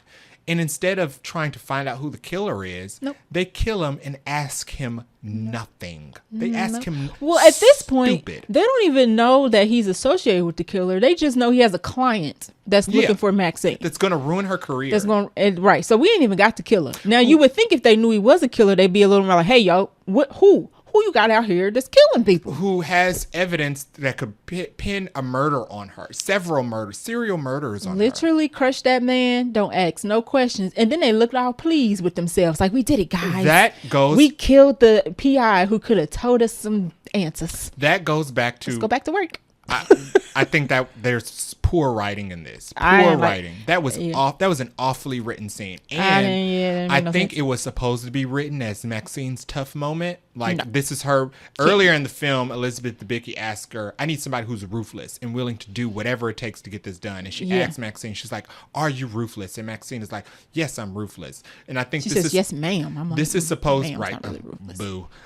This is supposed take the ma'am off. I think this is supposed to be the scene that shows Maxine being ruthless, and it doesn't come across like that. It comes across as Giancarlo Esposito is ruthless, which is why he was my favorite, because he got something done. It comes across as Giancarlo Esposito's tough moment. Half the job done. This is not Maxine's tough moment. Maxine is a bystander this whole movie. No, until, and is this the part of the movie where she actually, the light bulb comes on and she was like, "Wait a minute, maybe I should actually help somebody." Yeah. So after they kill Kevin Bacon, she goes home, takes the warrant, the address that Kevin Bacon gave her to be at, balls it up and throws it in the trash. That's stupid. The guy's not gone. Kevin Bacon's dead. The client is still, one, the client is still alive. Two, probably pissed because you killed the PI that he paid so much money for to track and you ain't down. showed up to the address from 3 days ago. And you had the audacity to not show up to where he told you to show up. So the fact that she threw it away and thought it was just over. But she immediately pulls it together for, I don't even remember what part of the movie did the light bulb go off. She's like, "Actually, wait a minute. Let me go check this address out." Yeah. And then we get to the last third of the movie now. We don't. By the time she has that conversation with Elizabeth Debicki, where Elizabeth is like, "Whatever's going on in your life that's distracting you, you need to squash it," and she's like, "I intend to." Last 20 minutes of the film.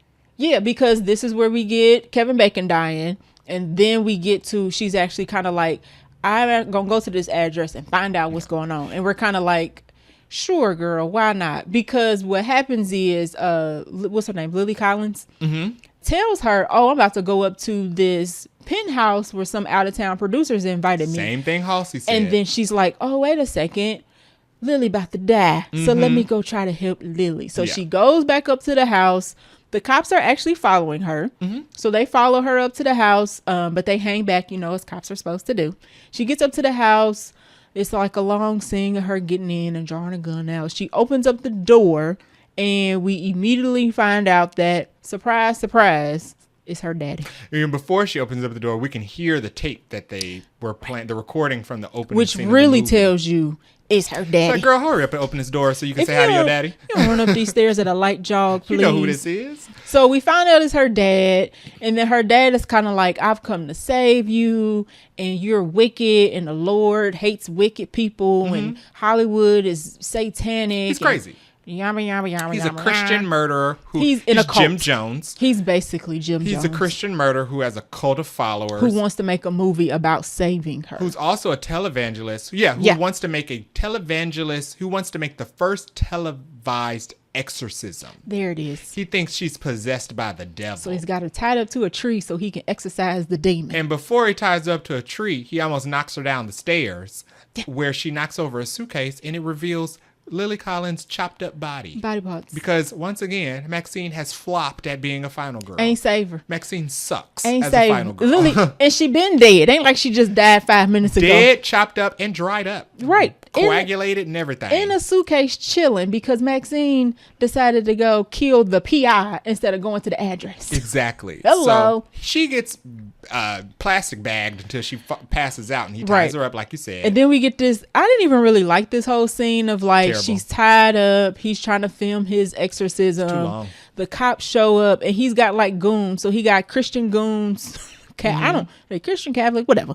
He got religious goons looking like a cult all around. The cops show up, pew pew pew, but the church people also got guns, so they pew pew pewing back. There's a shoot off. Dad runs away. Somehow MaXXXine has a knife, so she unties herself. Cops go after Dad. MaXXXine goes after Dad. At some point, Dad stabbed, killed, shot Torres in the chest. And he died. Another off-screen. We don't even see it. We just run into him already dying. MaXXXine's like holding on to his chest while the other detective goes to chase Dad. He immediately dies, and it's like, sayonara, guy. We didn't care about you anyway. She follows up Detective Williams up the hill because now we're at the Hollywood sign. Right. So this how you know we at the end of the movie because we made it to the Hollywood sign. Get up there. Detective Williams comes out of some dark corner and she's got a cross in her eyeball. Yeah. And also off screen. And rolls down the hill and dies. Gone. Both the detectives dead. Maybe we don't even know if she's dead because we didn't get proof of body. No, you could survive a stabbing in the eye. It was just her eyeball. Yeah, and she was alive. She could have been fine. Like she was still walking around and talking. MaXXXine should have been like, just sit down. But no, she slips and rolls down the hill. MaXXXine finally catches up with her daddy, who's also now dying, been stabbed. Strange. Off screen, we don't see how he got stabbed. So he's bleeding out. And then we have this. Or shot, one of the two. Injured. Maybe Michelle Monaghan got a shot off before he put the cross in her eye. Something. So he's laying on the ground bleeding out. She got the shotgun pointed at him. And then we get this montage of her having a scene. It says that she imagines it, so it doesn't actually happen. Right. And I figured it did. Right. She has a scene where she's imagining her life. Like she becomes this big star. She's the star of the Puritan 2. Good wig. It's the scene from the poster. It's her dress from the poster where she's got like the long wavy hair and a dress. She's at the movie premiere of the Puritan. And she's walking a red carpet and, she's basically doing interviews with Giancarlo as her lawyer. And she's like, I'm selling my rights to, where the reporter's like, you selling your rights that what happened to you is MaXXXine to make a film. And she's like, yes, I want people to hear my story. Elizabeth Debicki's director character is going to direct it.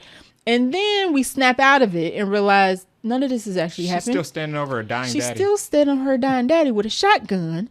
They have a little moment where she's like, this has actually been divine intervention. And I'm like, I don't get how that's divine intervention at all, but sure. And then they do the line where it says, I will not accept a life I do not deserve. Pop, pop. She shoots Dad in the head and he's dead. with a shotgun, and we get to see the inside of his skull as she blows his skull apart. Yes. With the double so all his shotgun. head innards are split behind the Hollywood sign currently. Hope somebody cleaned that up. My note, I like the dad.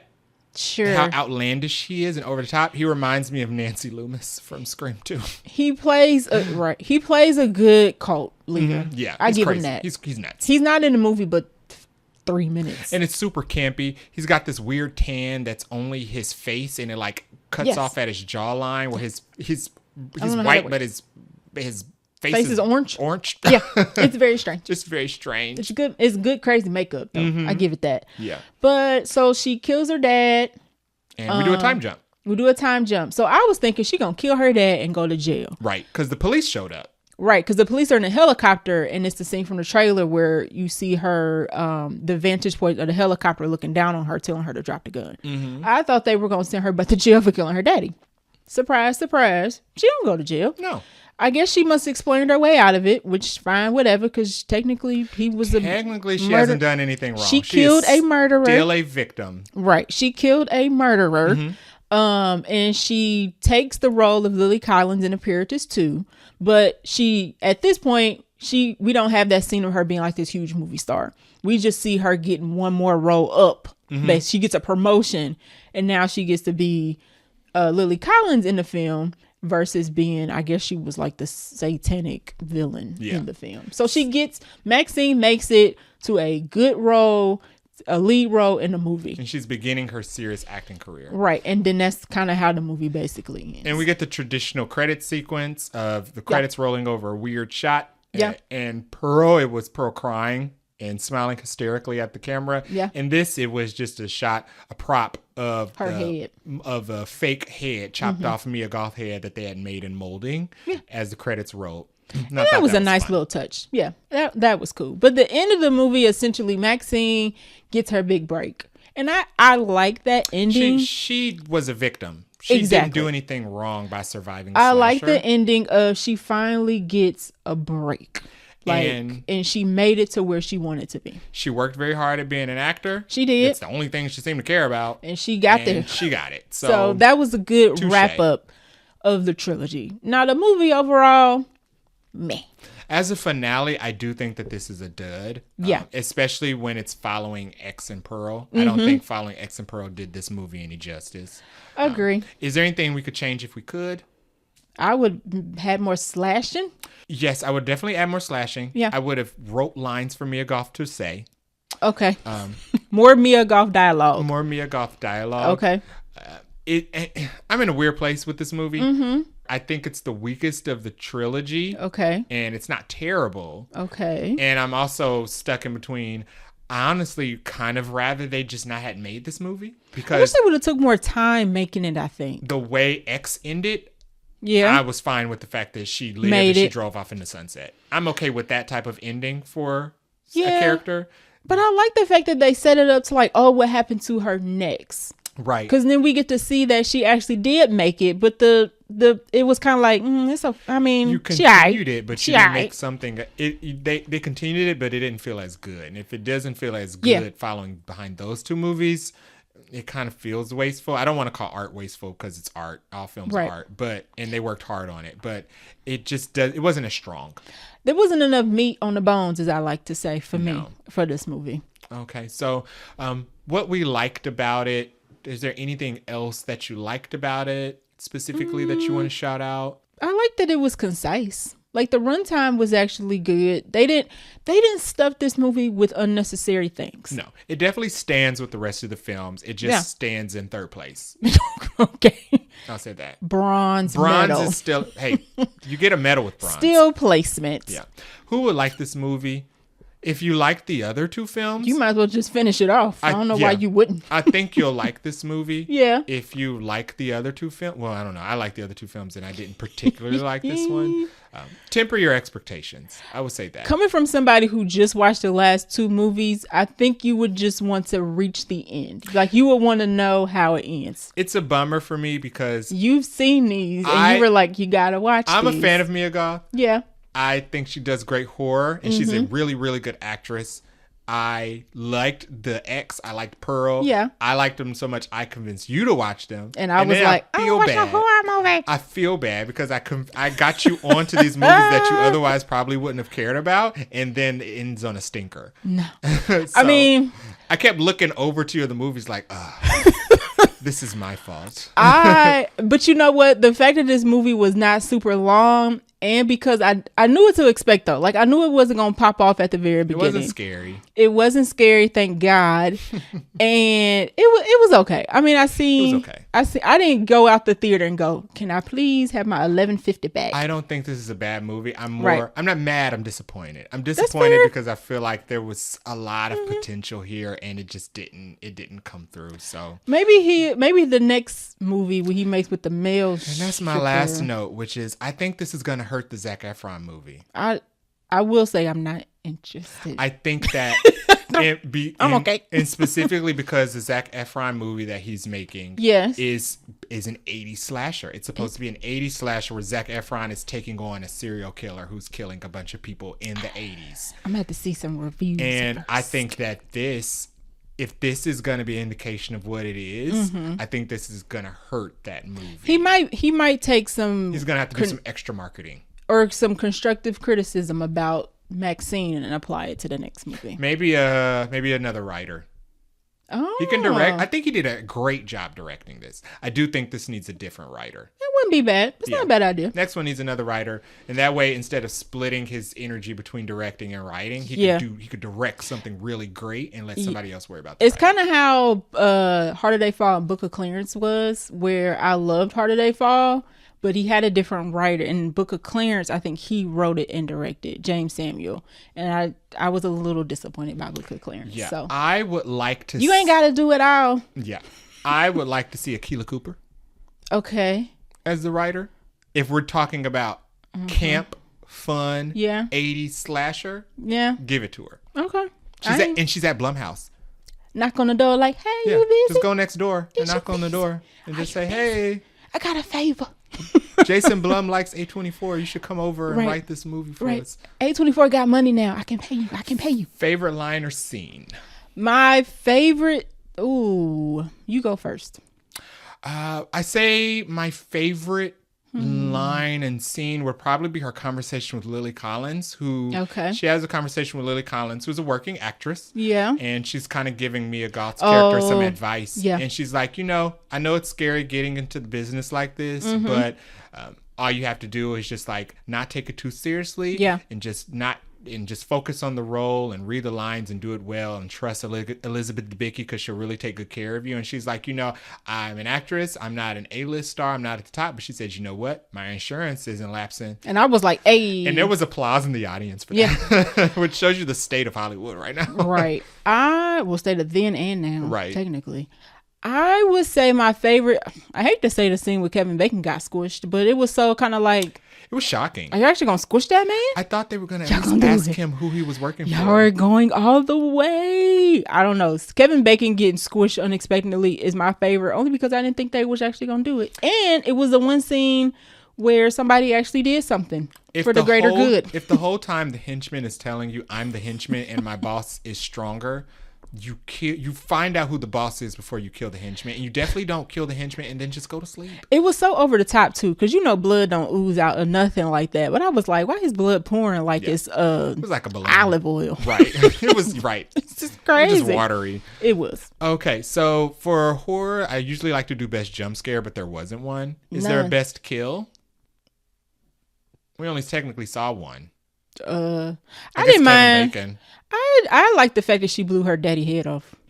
For a split second, I thought she was going to leave him alive. And I was like, no, kill that man. Yeah, he had to go. She killed him dead. So that's my favorite. You got to kill the killer. Mm-hmm. So sure, I'll give best kill for that just because how graphic it was. Yeah. And I'll add this category, best dressed. Detective Williams. Michelle Monaghan. She was cute. Oh my God. Okay. Just crazy. It was crazy. The outfits were crazy. Everybody looked good. I like the denim 2-piece that Mia Goth had on. I could wear that somewhere. It was strange because everybody was dressed like to the nines. Yeah. Or for Wednesday. It was like, it's the 80s. It's the 80s, and nobody had on casual clothes. Everything was like steam pressed. We're wearing the aviators, the jacket, the high boots, and the wide leg pants. We're tucking them in. Yeah. Yeah. I liked all that. But her outfit when they went to the morgue, very cute. Very cute. All right. Final words about the movie and our rating. It's worth the theater. It's decent. Along the lines of the other ones. It's just not the greatest in this one. Okay. And your Nicole Kidman's are? I'll have to give it 3. I was also going to say 3. Yeah. It's going to be 3 Nicole Kidmans. I have serious issues with the writing, specifically the characters making very stupid decisions. Like not not caring. Not trying to find out who the killer is. Not caring about the killer is out there. Stalker who? Not caring about the killer killing your friends. Yeah. She was about work though, so you can't hate on it. And I have to take off another Nicole Kidman because they didn't give Mia Goth anything to do in this movie.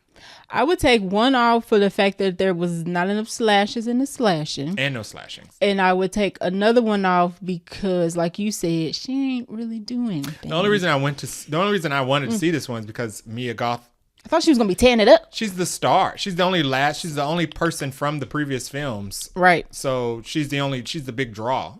You want to see the conclusion of her story, and they didn't give her anything to do in this movie. I thought she was going to be slicing and dicing and kicking and she had some random strong moments that didn't connect with the weak moments. Like you're taking on the sexual assaulter in the alleyway, the rapist. You're taking on Kevin Bacon. Yeah.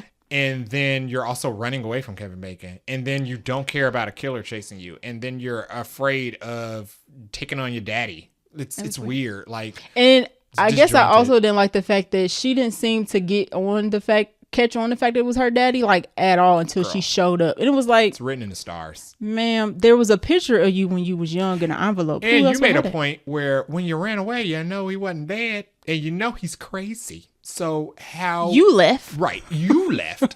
So so there was no point of the movie where MaXXXine has a moment like, oh, this could be my daddy. Yeah, never. So another point for that. Unless I don't want to take no more points, so we're gonna be dipping below the 3s. It's given 3, unfortunately. But I definitely think that it's worth checking out. As far as just you've invested so much time in this trilogy, you deserve to see the conclusion. I will say that you should, if you have not seen the movie, to go in with tempered expectations. That's absolutely fair. That's and a fair I statement. do think the 70s for the critic and the audience is more than fair. Agree. Absolutely. I agree. I could see how less people enjoy this versus Pearl and X. It's actually a very grateful score. 79. Yeah, and like we always say, that means that about 70% of the people who saw it liked it. Yeah. Essentially. So, and this isn't one of those review bomb things. I think this was marketed directly towards its audience. So. Oh, absolutely. Yeah, absolutely. Okay, so that is our very extensive review of MaXXXine that made up for the deficit in the movie news section. Okay. What are we watching next week? Oh, Jesus. We watching Long Legs. Ding-a-ling-a-ling-a-ling. I'm so scared. I'm going to listen. This review next is going to be interesting because probably 75 to 85% of the time, my eyes might be covered. So I don't know what that's gonna be like. I'll tell you what happens when you're closing. I'm gonna try to read now something I never do. I think I'm gonna try to read the spoiler before the movie so I know what's gonna happen so I can prepare myself. Because some people say, I saw a tweet that somebody said that they cried. It was so horrifying. And then somebody also said, it wasn't as scary as people said it was. And I'm kind of like, well, which is it? I would say it can't be both. I like horror movies, and a lot of people like horror movies, but not everybody who likes horror movies likes to be scared. Some people just like the story elements or the mystery elements of horror movies. Okay. Just like some people watch superhero movies and don't care about the action, but they care about the characters. Okay. And the story elements. I think it's weird, but there are people who like it, and there are people who think not liking to be scared but liking to watch horror movies isn't weird. So I will say just do whatever you have to do to prepare yourself to not be terrified to where you don't want to not have a good time watching it. You don't want to hate that you're in there. No. I didn't say that. Yeah. Listen, if you need to spoil the scary parts for yourself so that you can enjoy the rest of the movie, sure. I don't care. I've already been looking for spoilers. And ain't nobody spilled the beans yet because the review embargo ain't lifted. But you best believe Thursday I'm gonna be scrolling the internet for spoilers. Yeah. And if you catch me, if you look over and I'm just scrolling the Wikipedia page to see what's next, leave me alone. Save yourself the heart attack. Listen, eyes covered, eyes down, and I will look up. I'm gonna be like this. Okay. All right, so that is our episode this week. Thanks for listening. If you like the show, please share it. You can leave us a review on Apple Podcasts or on our website, www.vaguelynerdypodcast.com, where you can also leave us a nice voice message, only if it's nice, and we'll play it on the show. You can follow us on Twitter at vaguelynerdypod or IG at vaguelynerdypodcast. And you can reach us at vaguelynerdypodcast@gmail.com, where you can also view our animated format of our podcast on YouTube or on our website, vaguelynerdypodcast.com as well. All right. Until next time. Bye. Peace. MaXXXine.